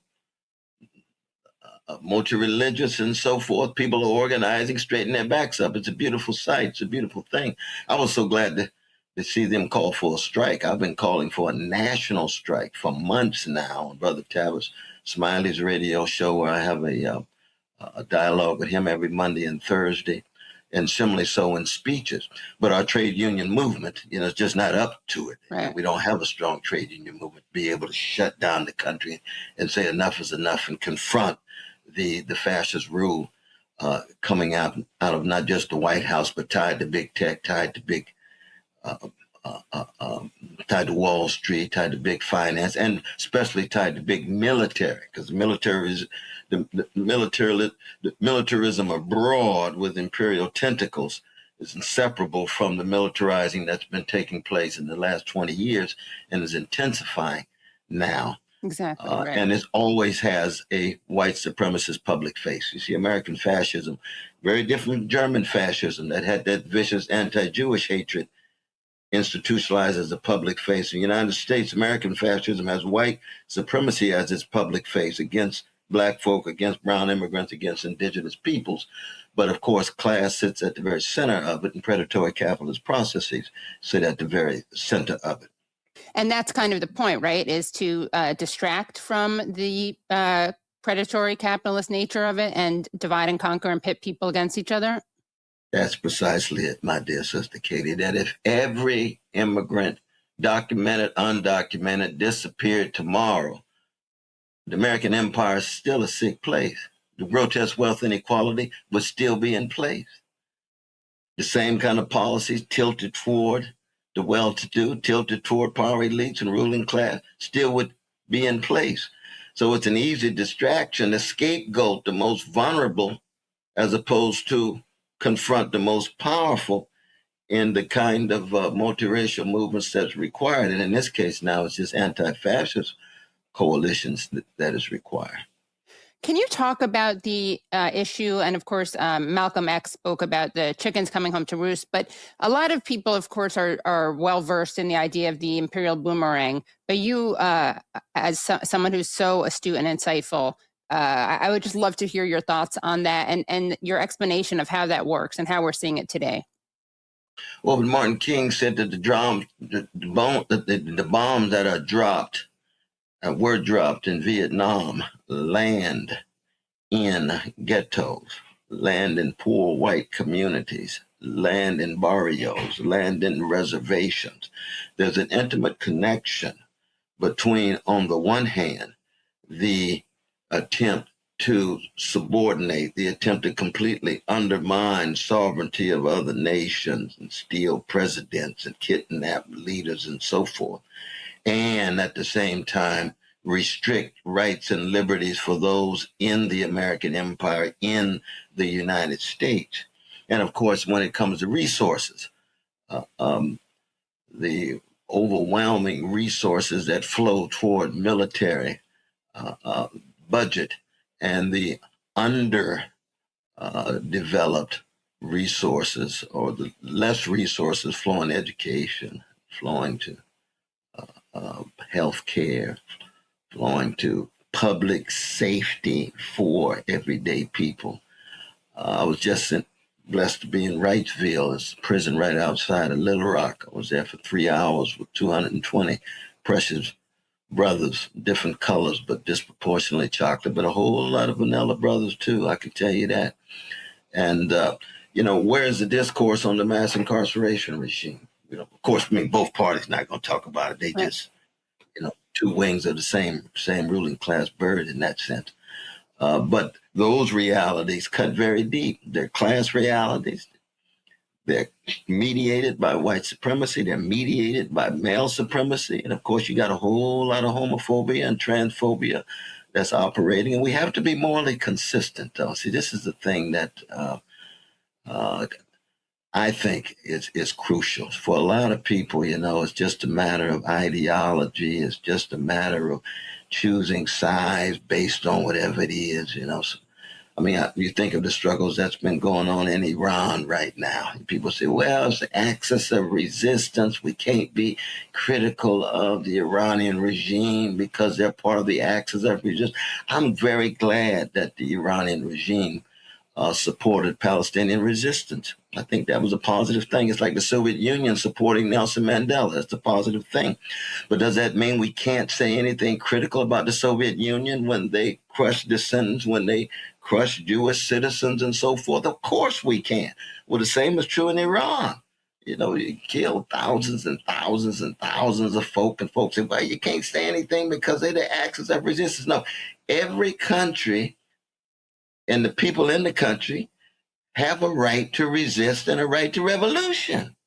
Yeah. That's what it is to be a revolutionary in a consistent sense. And that's true for every regime. And people say, no, brother West, can't you see that without Russia, without China, without Iran, American imperialism will run rampant.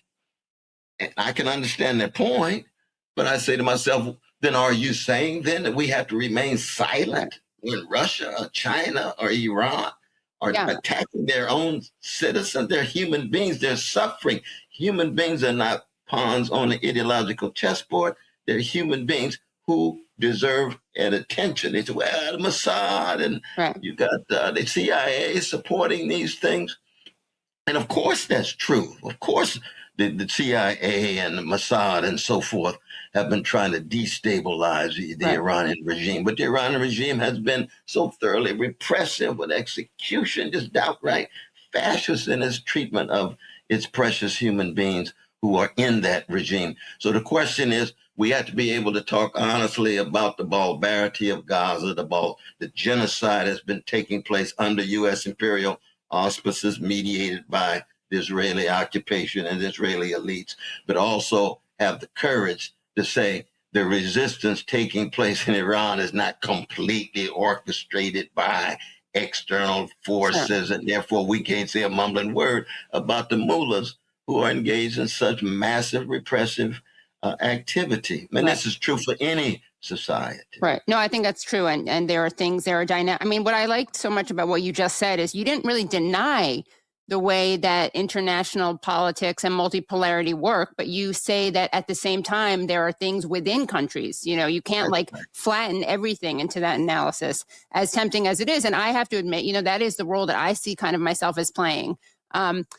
Given that mainstream media, I think it's interesting because what we're seeing is that there's obviously a tendency in mainstream media to go in one direction, and then sometimes alternative leftist media will go in the other direction in an attempt to balance, but then that can also be alienating and almost feel treasonous for some people who are looking for kind of the truth in a way that doesn't kind of serve either agenda. Which is a whole, we should do a whole different chat on this where we really get into it, because I think it's a really fascinating thing. But I'll say a quick word about your courage and your consistency, because there's two different levels here operating. One is it's just a matter of having integrity and honesty. And you learn that from your precious mama. You learn that from all the great tradition that shaped and molded you. You learn it as an artist and as a comedian of a high level. But so that's a personal thing. But the other thing is it can be tough on your supporters, because it's easier to opt for just a kind of Manichaean view. 100%. Because it keeps the supporters going. Yeah. If you take a stand that is over against and critical of some of them, than just as someone trying to sustain a program. It's going to be a challenge, and I can understand that, and that's why I salute you. And as you know, Anna, he to salute you, and so many others salute you, not necessarily because we got to agree on everything. Right. See, I don't, you know, as a jazz man, and just talking to Brother Brad, we don't have to agree on everything. I'm going to love Sister Katie no matter what. But at the same time, I do understand what the dilemma is. Right. Yeah. And all of us come down, you know, where we come down. Yeah. I had did a great interview. I'll send you the Aaron Matte and I did with Samira Moyahedin, who talks about how, you know, obviously when Mike Pompeo talks about Mossad's involvement, they're putting targets on the backs of all the people who are the actual people engaging in nonviolent protests. Exactly. So everyone is obviously weaponized. I wanted to ask you about what we're seeing now in the United States, going back to this issue, even though, of course, these issues are interconnected, as we were just mentioning. But, you know, something that you've been very astute about is the way that Trump is on some levels an aberration and on other levels a continuation. And you, of course, ran outside of the two-party system. But talk about the way that Trump is different and yet not so different. What is different about him? What is cosmetic? What is actually substantive? And, you know, can we organize more? Because this is an argument made by many. Knowing that both sides are evil, is it easier to organize under a neoliberal tyranny than it is under a neo-fascist tyranny? Because I think that's an argument, for instance, that, you know, Angela Davis says, my late uncle, who was in the rejoined the Communist Party, would say. What are your thoughts on that question? Well, I mean, I think we've got to listen to those voices. I think it's very difficult in the American empire to organize under any regime. The neoliberal regime, you know, has its fascist dimensions that we cannot downplay. Trump's raw fascist policies do make it difficult too. So there's obstacles either way you go. And we just have to acknowledge, one, just how weak and feeble the left really is. Yeah. It's partly because we haven't been as intent on organizing. It's probably because we haven't too often. We just don't want to hold on to a moral consistency and integrity, so we lose our credibility. But also because, you know, the United States, its dominant orientations over, let's say, 250 years now since Declaration of Independence was signed, is organized greed and weaponized hatred and routinized indifference. And cruelty as policy is not new, especially in the history of the Black freedom struggle, as you know, as well as anybody else, you see. So that those dominant orientations are going to be there, whether it's the milquetoast neoliberals that hide and conceal the unbelievable levels of wealth inequality and the vicious imperial policies abroad. What is it? 211 interventions and invasions in 67 countries since 1945. And that's primarily Democrats, but it's also Republicans too, right? Because it's the American empire and both parties are beholden to big business, big finance, big military. And it took them a long time to come to terms with Black humanity. And when they did, they tried to deodorize Martin's movement and push the movement into a Democratic Party that historically, of course, coming out of the South, but playing such a crucial role in the South, had been the defenders of Jim Crow.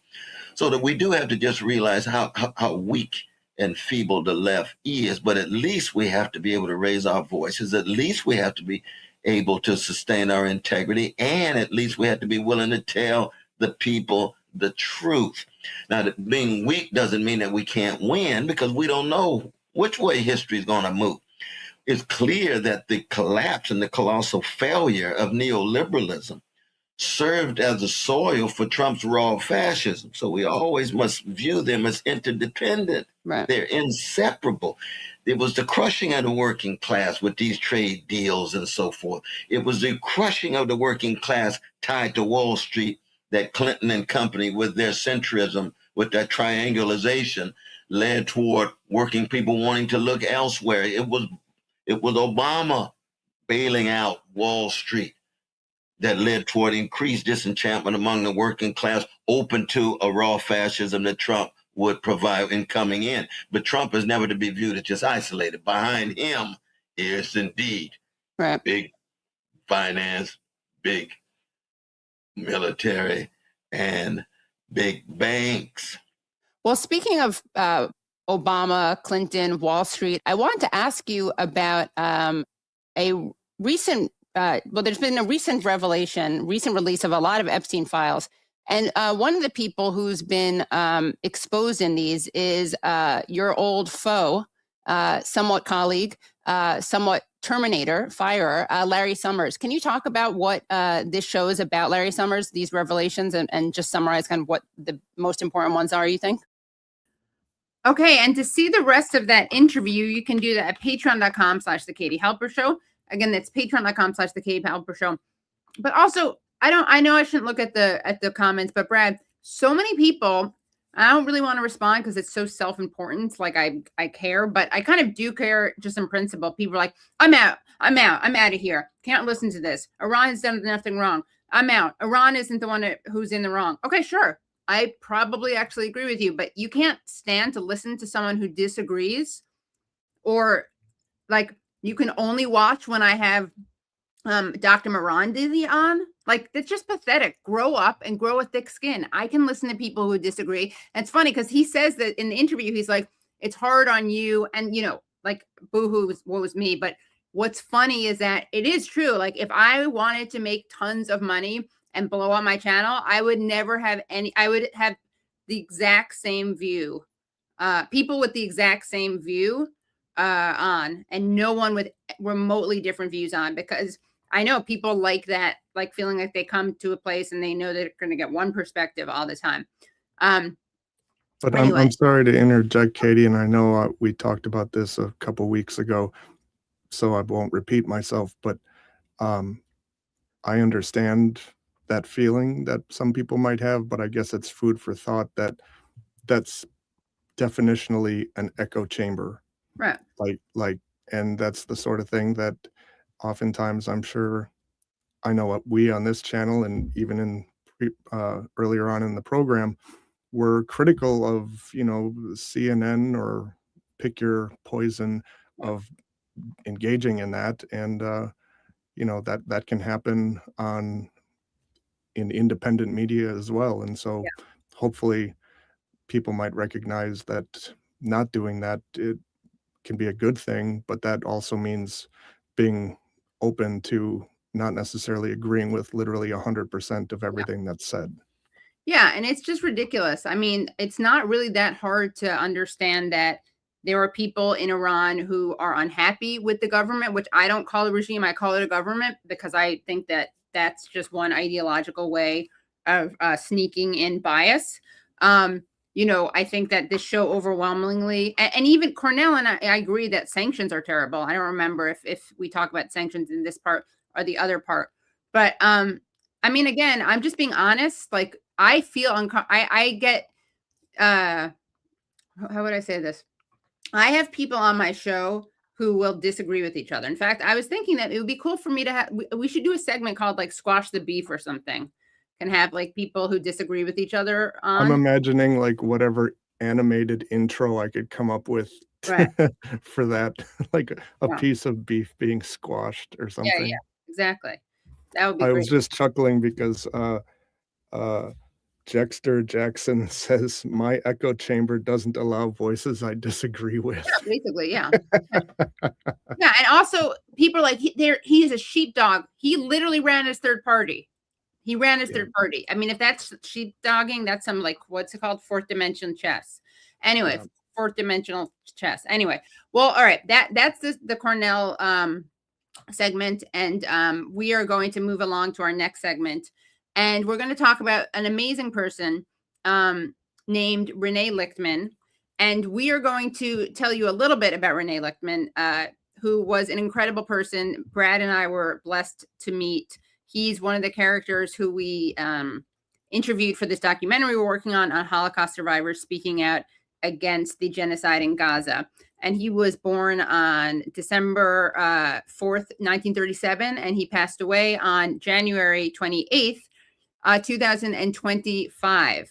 So he last week was the 1-year anniversary of his passing, and I was thinking about him a lot. Last week we had actually on some Holocaust survivors, a Holocaust survivor and the son of a survivor. We had them on to talk about Holocaust Memorial Day, which was observed last week, and that's a great interview if you missed it. But you know, Renee passed away last week, and I didn't have him on, obviously, because he's no longer with us. But I realized that a perfect way to honor his memory was not just to honor his memory, because I don't think he would be into that. It's a little sentimental for him. It would actually be to give him kind of pass him the mic, because he was speaking out against ICE and against Israel before it was cool to do so.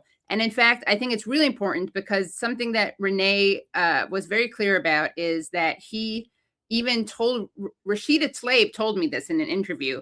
She said that he said to her, "Use me, please use me." He wanted to be used, quote unquote. He wanted to lend his credibility and his voice to do good in the world, basically. And he knew that being a Holocaust survivor, like, rightfully gave him a certain authority. And it's not a kind of like inviolable authority, because there are Holocaust survivors who want to see Palestinians killed. And luckily, there are Holocaust survivors out there who get why seeing Palestinian killed is actually a betrayal of never again. So I thought it'd be interesting to contrast some of the people who are really upset about the comparisons between ICE and Nazis, or the comparisons between Israel and Nazis, who have never faced any real anti-Semitism. Somehow these people are offended by this comparison, while Rene Lichtman, who himself was a Holocaust survivor, who lost most of his family members to the Holocaust, somehow he's able to see that. So let's take a listen to some of these people who are very stingy with never again and violate what I would argue they violate the principle of never again. And to do that, let's start off with Governor of Pennsylvania, Josh Shapiro. Shouldn't be blocked from going to campus just because. We've got to show him responding to we have to show him responding to Larry Krasner. For solutions. I do not want to hear that everything's been done here has been perfect. Nothing's ever perfect. And President Trump and I, along with others in the administration, have recognized that certain improvements could and should be made. Tom Homan's taken his marching orders from the president, and what I understood, and the reason that I believe there's an opportunity for something to do here, because just to be very clear, what the White House wants is for these scenes on the streets to stop. Governor Tim Walz and the border czar Tom Homan. Joining us tonight to talk about that and other things, Pennsylvania Governor Josh Shapiro. His new book, Where We Keep the Light, Stories from a Life of Service, is out right now. Governor, welcome back to Special Report. Good to be with you. Thanks, Brett. I want to ask you about the ICE situation, what's happening in Minnesota and across the country. You said earlier this week that you are preparing for at least the possibility of a large-scale ICE surge operation coming to Pennsylvania. You would think about it. In that case, do you support state and local authorities cooperating with ICE on their job? We're not a sanctuary state in Pennsylvania. Philadelphia is a sanctuary city, but we're not a sanctuary state. And I do believe in law enforcement collaboration at all levels, local, state, and federal. But I also believe that all of your partners need to be working together on a mission that is constitutional, working together on a mission that reduces crime, that brings law and order. If we have Attorney Larry Krasner, who said Mayor Fry are doing the right thing. I'm not going to pine on other governors. I can tell you what I We'll edit this a bunch later. do in Pennsylvania. We work together to reduce crime. That is what we've accomplished. So Pennsylvania, to your point, is not a sanctuary state, but Philadelphia is a sanctuary city. How do you address some of the strident, some people even say dangerous rhetoric coming from people within your own party in the state? In particular, Philadelphia District Attorney Larry Krasner, who said this in front of Philadelphia City Hall. This is a small bunch of wannabe Nazis. That's what they are. in a country of 350 million. We outnumber them. If we have to hunt you down the way they hunted down Nazis for decades, we will find your identities. We will find you. We will achieve justice. It makes some people really uncomfortable. They look at that and say an elected official is dehumanizing law enforcement and could lead to someone getting really hurt. What's your take on that? That kind of rhetoric is unacceptable. It is abhorrent, and it is wrong. Period. Hard stop. End of sentence. I think what we need, and Okay, so there you have it. All right, so Josh Shapiro is someone who does not like at all the fact that Larry Krasner, who is a reformist kind of DA, he doesn't like the fact that he dares compare ICE to Nazis. And that is because Josh Shapiro is someone who does not like hyperbolic comparisons at all. And if you don't believe me when I say that, just take a listen to something he had to say about student protesters who were in support of Palestine. students shouldn't be blocked from going to campus just because they're Jewish, or learning in a classroom as opposed to being forced online because they're Jewish. It is simply unacceptable. And you know what? We have to query whether or not we would tolerate this if this were people dressed up in KKK outfits or KKK regalia making comments about people who are African American in our communities. Okay, right. So if you believe in freedom for Palestine, if you believe that children should not be blown into bits, you are a lot like the KKK. Great comparison. So just to clarify, Josh Shapiro is not okay with comparing ICE to Nazis, but he's A-okay with comparing non-violent, unarmed protesters who don't want to see Palestinian children killed to the KKK. Totally fair, very consistent moral standards. Let's take a look at another person who is very bothered by the comparisons between ICE and the Nazis. Trigger warning, once again, this is going to be Batya Ungar-Sargon reacting to the comparisons that she's very upset about. Another week, another slew of Democrats calling ICE, Donald Trump, and his advisor, Stephen Miller, Nazis. Many of us grew up reading that story of Anne Frank. Somebody's going to write that children's story about Minnesota. Stephen Miller, who basically is a copycat of the Nazis. Do not compare ICE or Border Patrol agents to the Nazis. That's an unfair comparison. The Nazis were willing to show their faces. Did you catch that? ICE is actually worse than the Nazis. You got to hand it to the Nazis, says Stephen Colbert. At least they didn't wear masks. As someone who half my family was murdered by the actual Nazis, let me explain why this is so offensive. Okay, actually, no. Instead of listening to you, Batya, who lost some people during the Holocaust, and of course that's regrettable and tragic and outrageous and infuriating, and I too lost family members to the Holocaust. But you know who has a little bit more cred on this issue? I would have to say would be Rene Lichtman, someone who lost his own father and many other relatives during the Holocaust, and yet somehow he sees that it's appropriate to compare ICE to Nazis. As you can see from this poster he made, which says ICE equals swastika, and has a photo of children in a concentration camp. And again, this is someone who was in hiding during the Holocaust, whose father was killed fighting Nazis, and whose family in Poland was wiped out. So it's rich to me to see Batya Ungar-Sargon, someone who has never, I'm gonna bet, has never faced any real anti-Semitism, certainly didn't lose any relatives in her immediate family to the Holocaust, because that's chronologically and historically impossible. Somehow she is offended by an analogy that this Holocaust survivor himself made. And I would love, I would love to have seen him, Renee, debate Batya, because I think she would have, who knows? I'd like to think she would have shut her mouth, but she's so shameless that she probably wouldn't have. But let's take a listen to Rene Lichtman. I want to give him a chance to make this point. Here he was years ago testifying in Detroit about why what ICE was doing at the time was so reminiscent to him of what the Nazis had done to his family. I'm a child survivor of the Holocaust. I was about 2 years old when the when the war began and I went into hiding. My family members were picked up in the streets of Paris in the very same way that ICE people are deputizing local police and picking them up in the streets. This is a photograph of the French police deputized by the Nazis picking up Jewish men.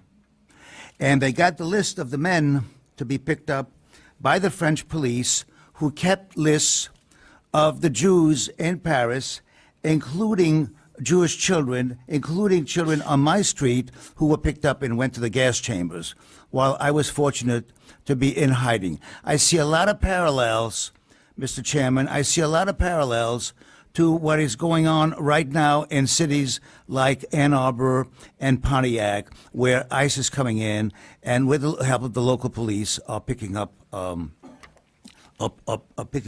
immigrants.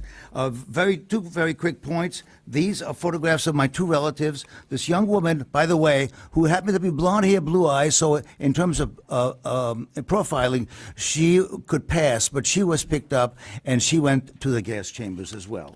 Another, I just want to say also that today, I think people should know that, today is the day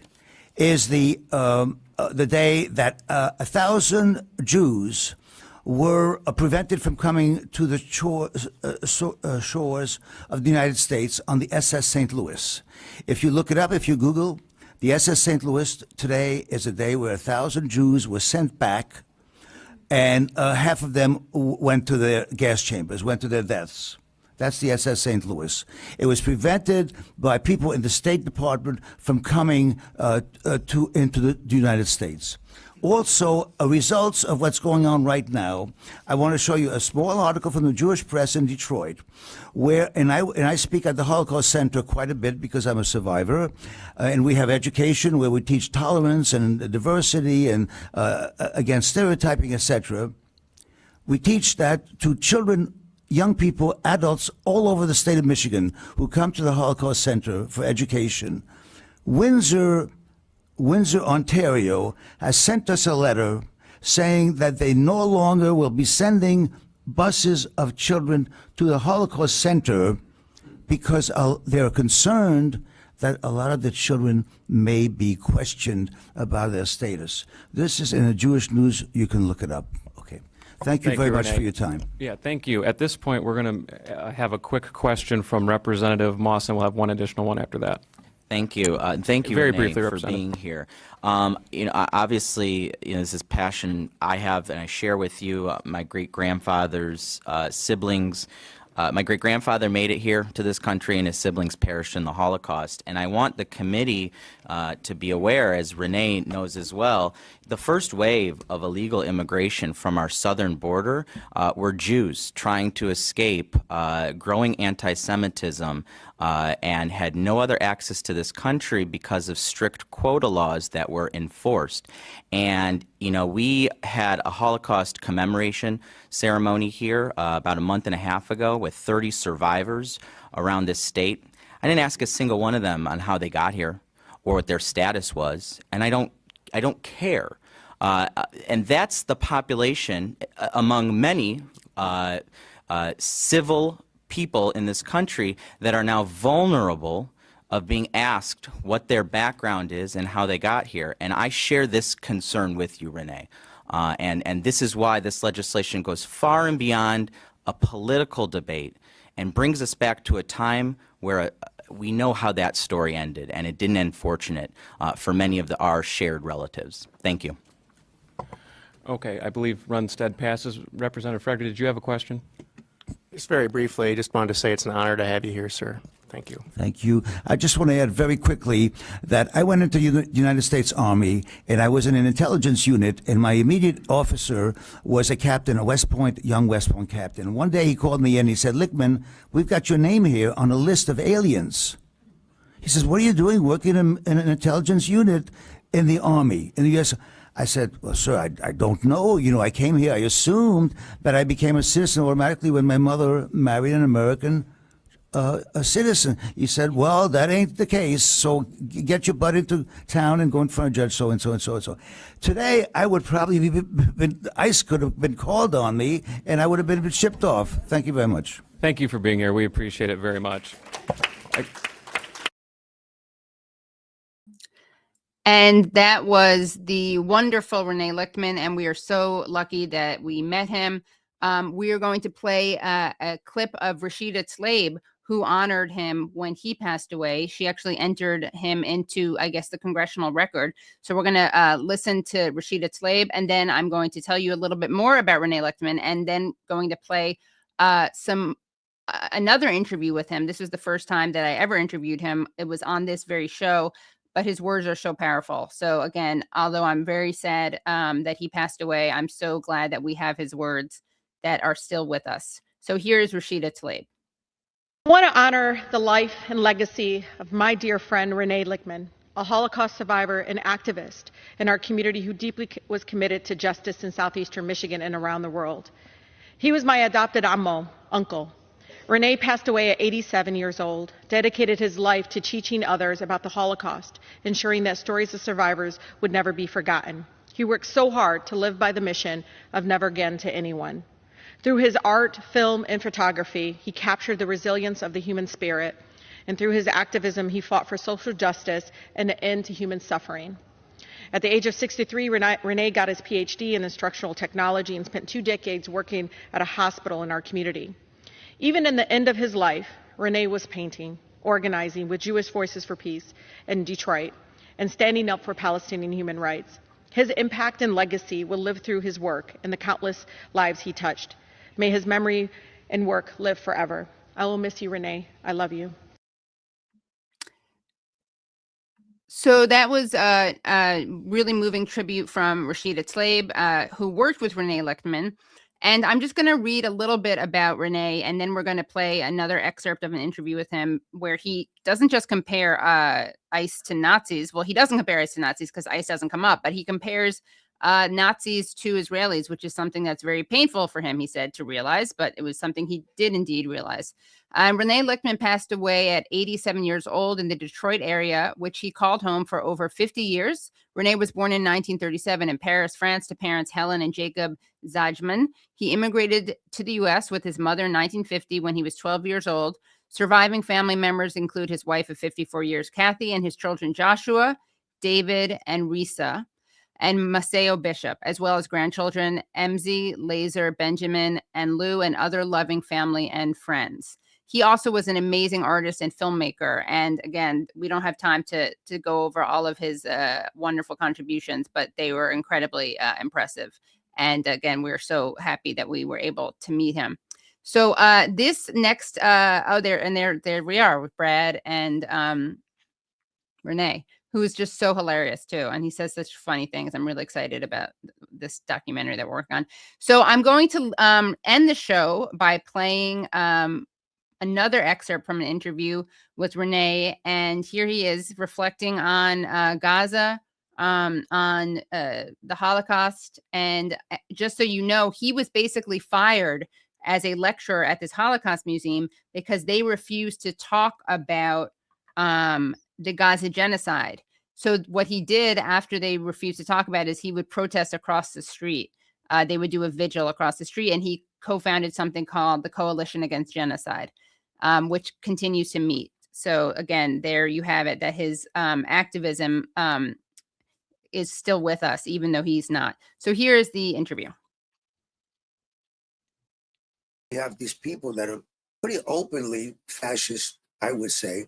They're called extremists or white supremacists or whatever they are. But their action, their behavior, as you can see, to me, it's such a shock what's going on in Gaza, what has gone on in the name of the Jewish people. It's beyond belief. And as someone who's been a speaker in the Holocaust Center here, and also in a general community, I've been invited to speak in schools a lot. And I always talk about at the end, you talk about the lessons of the Holocaust, and you try to paint a kind of more positive picture as to the lessons. You talk about, lessons have taught me against stereotype, against intolerance, accepting diversity, things like that. Well, and never now, again. And never again to anyone, because that's what I meant. Of course, the right wing would say never again to the Jews. I mean, they're only interested in their issues. The thing about the Jewish community, they are the most oppressed. They're the biggest victims, right? There's a kind of a hierarchy of victimhood in the Jewish community, especially in the Holocaust and the survivor community, who suffered more. So even today, as they're doing these horrible things in Gaza, they see themselves, Israelis, Jews, here in Detroit, they see themselves as victims. And the oppressor is, the typical anti-Semites, or the Nazis, or now they're the Arabs or the Palestinians, and they're not real. The Jewish people have dehumanized Arabs. They've dehumanized in the same way, and I learned this a long time ago, the way that Americans dehumanized the Vietnamese. I remember the period when I was pretty active in the anti-Vietnam movement, where the propaganda that we had here, the media, we dehumanized Vietnamese. They were not human beings, they were gooks. And so for target practice in the military, I remember seeing these, they would have these images of slant-eyed people, and they were all the enemies.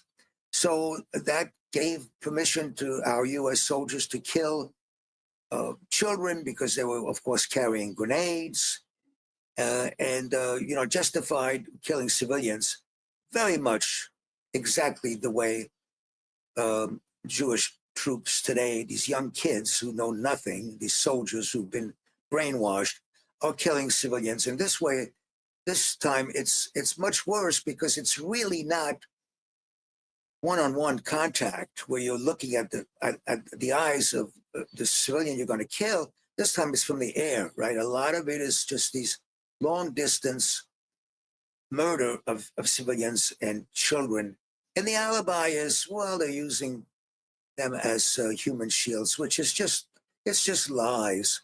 And I learned that years ago, little by little, as these various operations by the Israelis against Palestinians have occurred, that there were all these excuses that the Israeli military had. They were using civilians as human shields. And I remember, again, the terrorists were doing that. And I remember saying, it's really strange. There were all these children who've been killed, who've been used as human shields. But so who, if you've killed the terrorists, where are these terrorists? All these terrorists that have been killed, you never see who they are, really, because a lot of them are just civilians.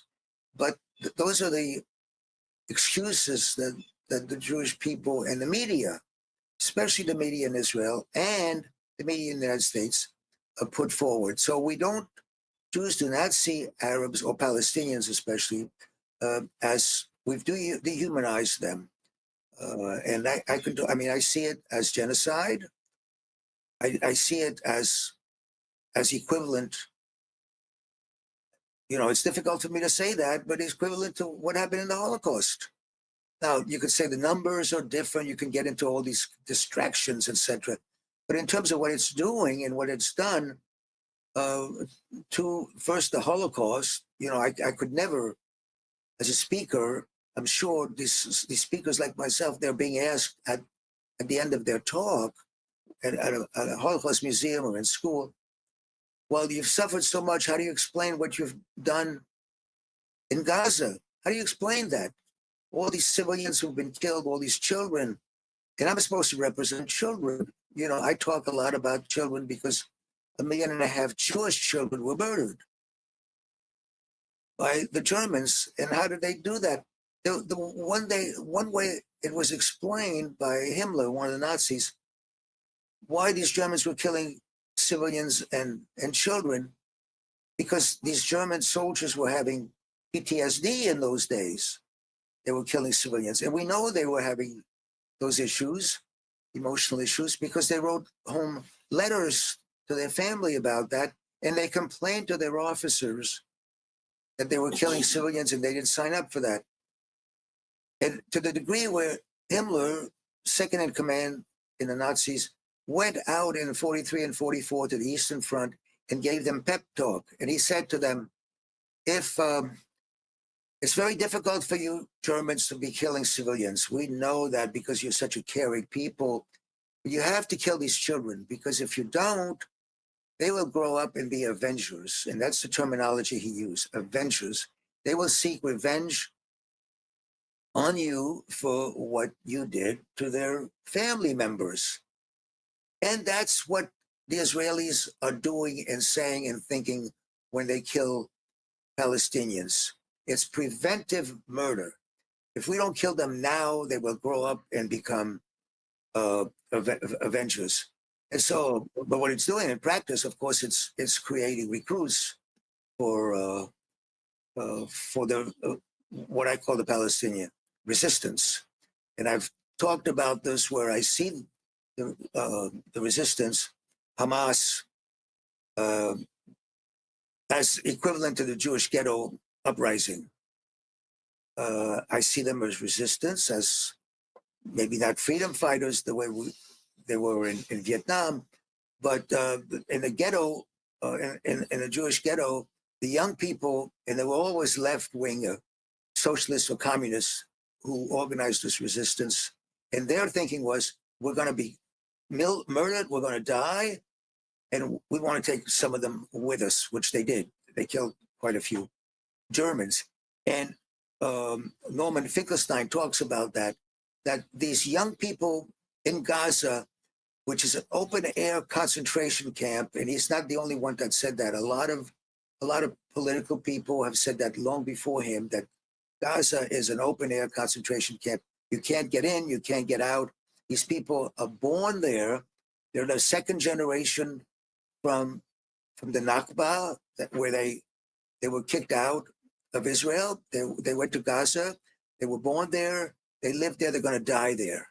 And with that mentality, I could see where young people joining resistance, and the resistance would be Hamas. And the Nakba, I would say, by the way, it's not like it happened once. It's been, I'm not the only one saying that. Analysts have said that as well. It's continued until today. The Nakba has really, the Israelis have continued to try to kick out the Palestinians. The Nakba was when about 800,000 Palestinians were, during the War of Independence, all these Palestinians left, either from their own accord or there was terrorism against them, their villages, etc. They left thinking they could come back. But of course, once they left, the Israelis, the Zionists, realized we're not going to let them back in. And that kind of mentality still continues. So in the West Bank, you have the settlements, and where they're still trying to kick out Palestinians, and they want to do the same thing with Gaza. So they have this, the whole land being free of Palestinians. So you said that you became critical of Israel after it turned right wing, but from what you're saying right now, the founding of Israel through the Nakba was, ethnic cleansing, right? So is it that you didn't know about that, or you kind of didn't pay attention to it? Were you in denial of it? Yeah, I didn't. I knew. Yeah, denial is a big part. Today especially. The Israeli people, and I'm saying this. Gideon Levy is the person you want to listen to on the Israeli journalist. Yeah, the Israeli journalist who's just really, really. So I learned a lot through these people that are part of what's called the new historians.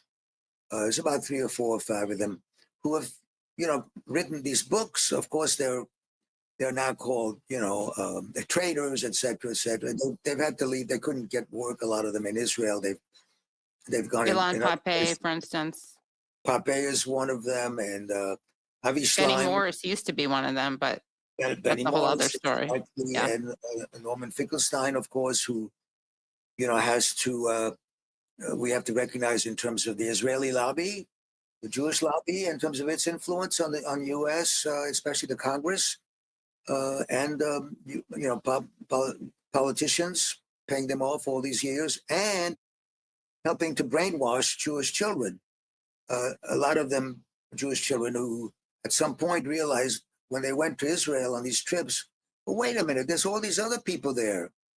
Now, fortunately, I was given a tour by friends of mine in Jerusalem of the West Bank.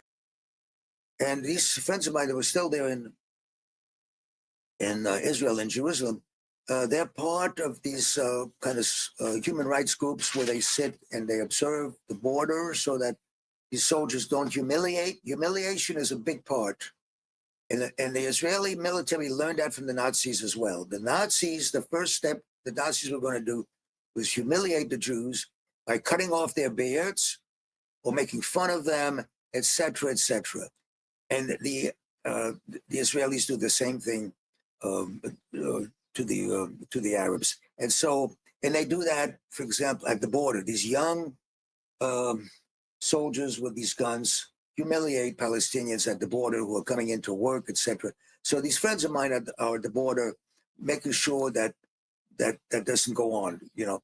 And so these friends took me to the West Bank. I saw the conditions, you know, not completely, but I was very aware of the two worlds. That's apartheid, you know, apartheid. I remember recently, you know, well, you couldn't use a word like that. You couldn't use genocide, etc.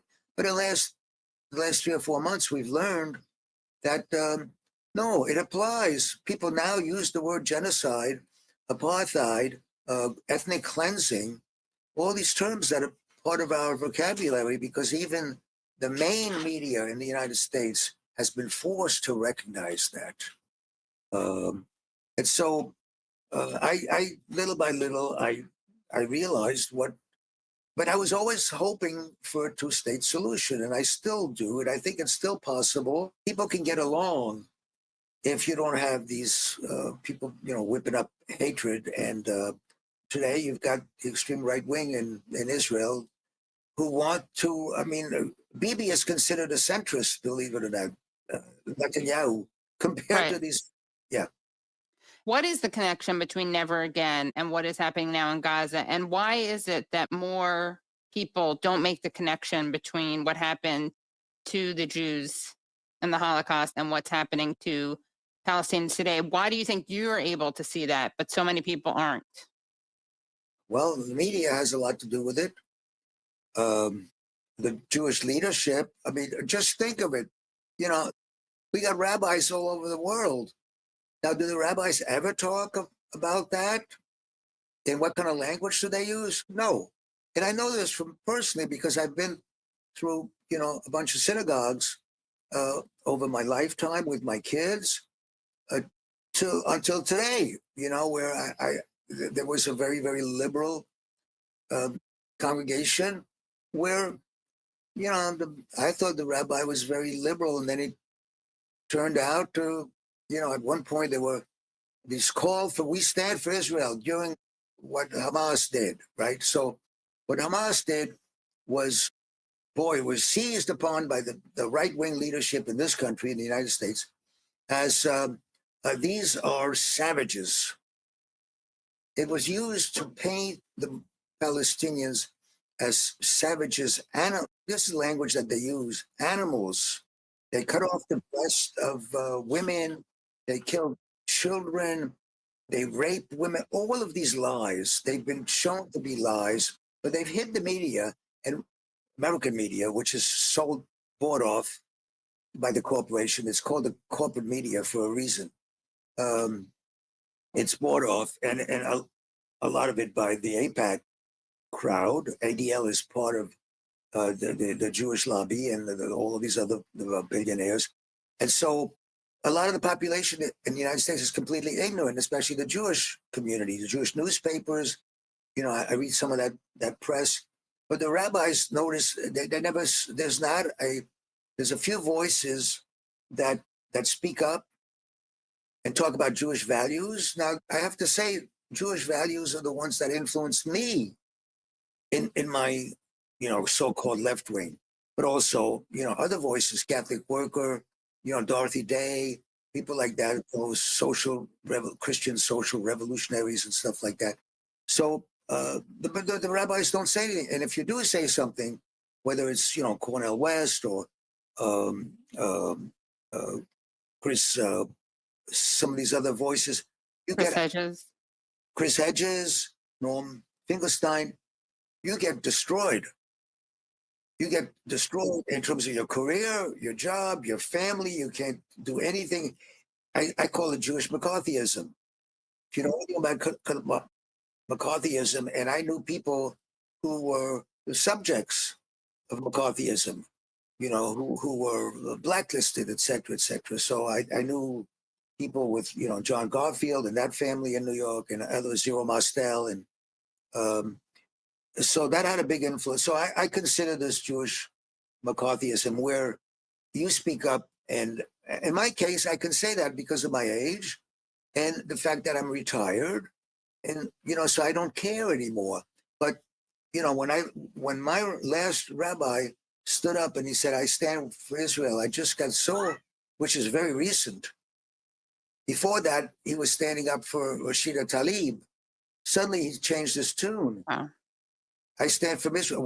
When all the rabbis were being pressured in Detroit to stand up for Israel, that's it. That was the litmus test. If you didn't, you were going to catch hell. That means your congregation, the people that give money to it's a money issue. It's your fundraisers locally. They would leave. Your congregation would splinter. I experienced that when Trump was elected. I belonged to a conservative synagogue at that time, and I realized that half of my friends who were socially progressive on the question of Palestine, they weren't so progressive. Yeah, there's a term for that. It's called PEP, Progressive Except on Palestine. Exactly, progressive except on Palestine. And when I realized that these friends were, pretty right-wing and pro-Trump and pro-Israel, I left that congregation because I realized that the rabbi would never say, in the next year or 4 years, would never say anything hostile to the present government. So, it leaves you kind of alone. But, that's the price. There's been other people. My role models, again, I feel like part of the, there's an international community of people that believe in social justice. And I was starting to talk about where my values come from. They come from learning about the Old Testament, about the Jewish tradition. I always learn about, you care for the justice, you shall see. Tikkun olam. Tikkun olam. And you care about the widow and the orphan and the homeless. Those are the values that I believe in. Now, those are not the values of the right wing in Israel. As a matter of fact, the right wing, and there are some rabbis who've written about that, who are very right wing, and they say all this tikkun olam is baloney. They believe that the Jews belong on this land and nobody else does, and we're the most oppressed, and therefore, because of the Holocaust, we've been so oppressed that we can do anything and the world will not criticize us, so that when you think of European countries, they have such guilt still, including the Germans, about what they did, that they will not say a word against the Israeli leadership. Right, and they make Palestinians, though, pay for their crimes. The Germans do. Exactly. Yes, they're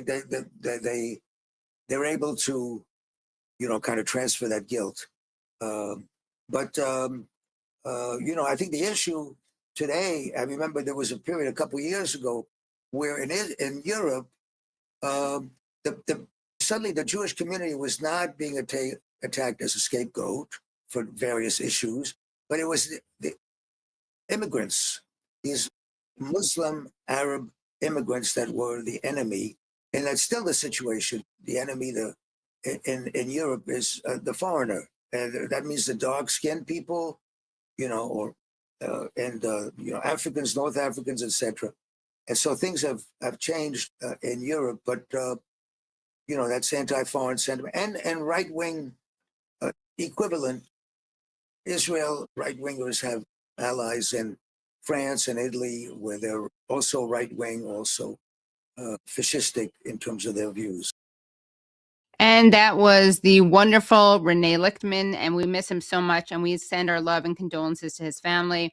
And his memory and his activism lives on through his words, and we are so excited to be bringing this documentary, which will feature him in it, and just so grateful that we met him. And good night, everyone. Thank you so much for watching the show. To see the full interview with Cornel West, please go to patreon.com/The Katie Halper Show. Again, that's patreon.com/The Katie Halper Show. Also, please do remember to subscribe, because that's how you can make sure you don't miss any additional streams that we're doing. And you can do that by hitting subscribe and then pressing the bell. And also, please do become Patreon supporters if you can at patreon.com/The Katie Halper Show. And like the stream. That's a free way to support the show. Thank you so much, and see you next week. Bye, everyone. I did everything right and they indicted me. And I don't know what the I'm doing. Antifa!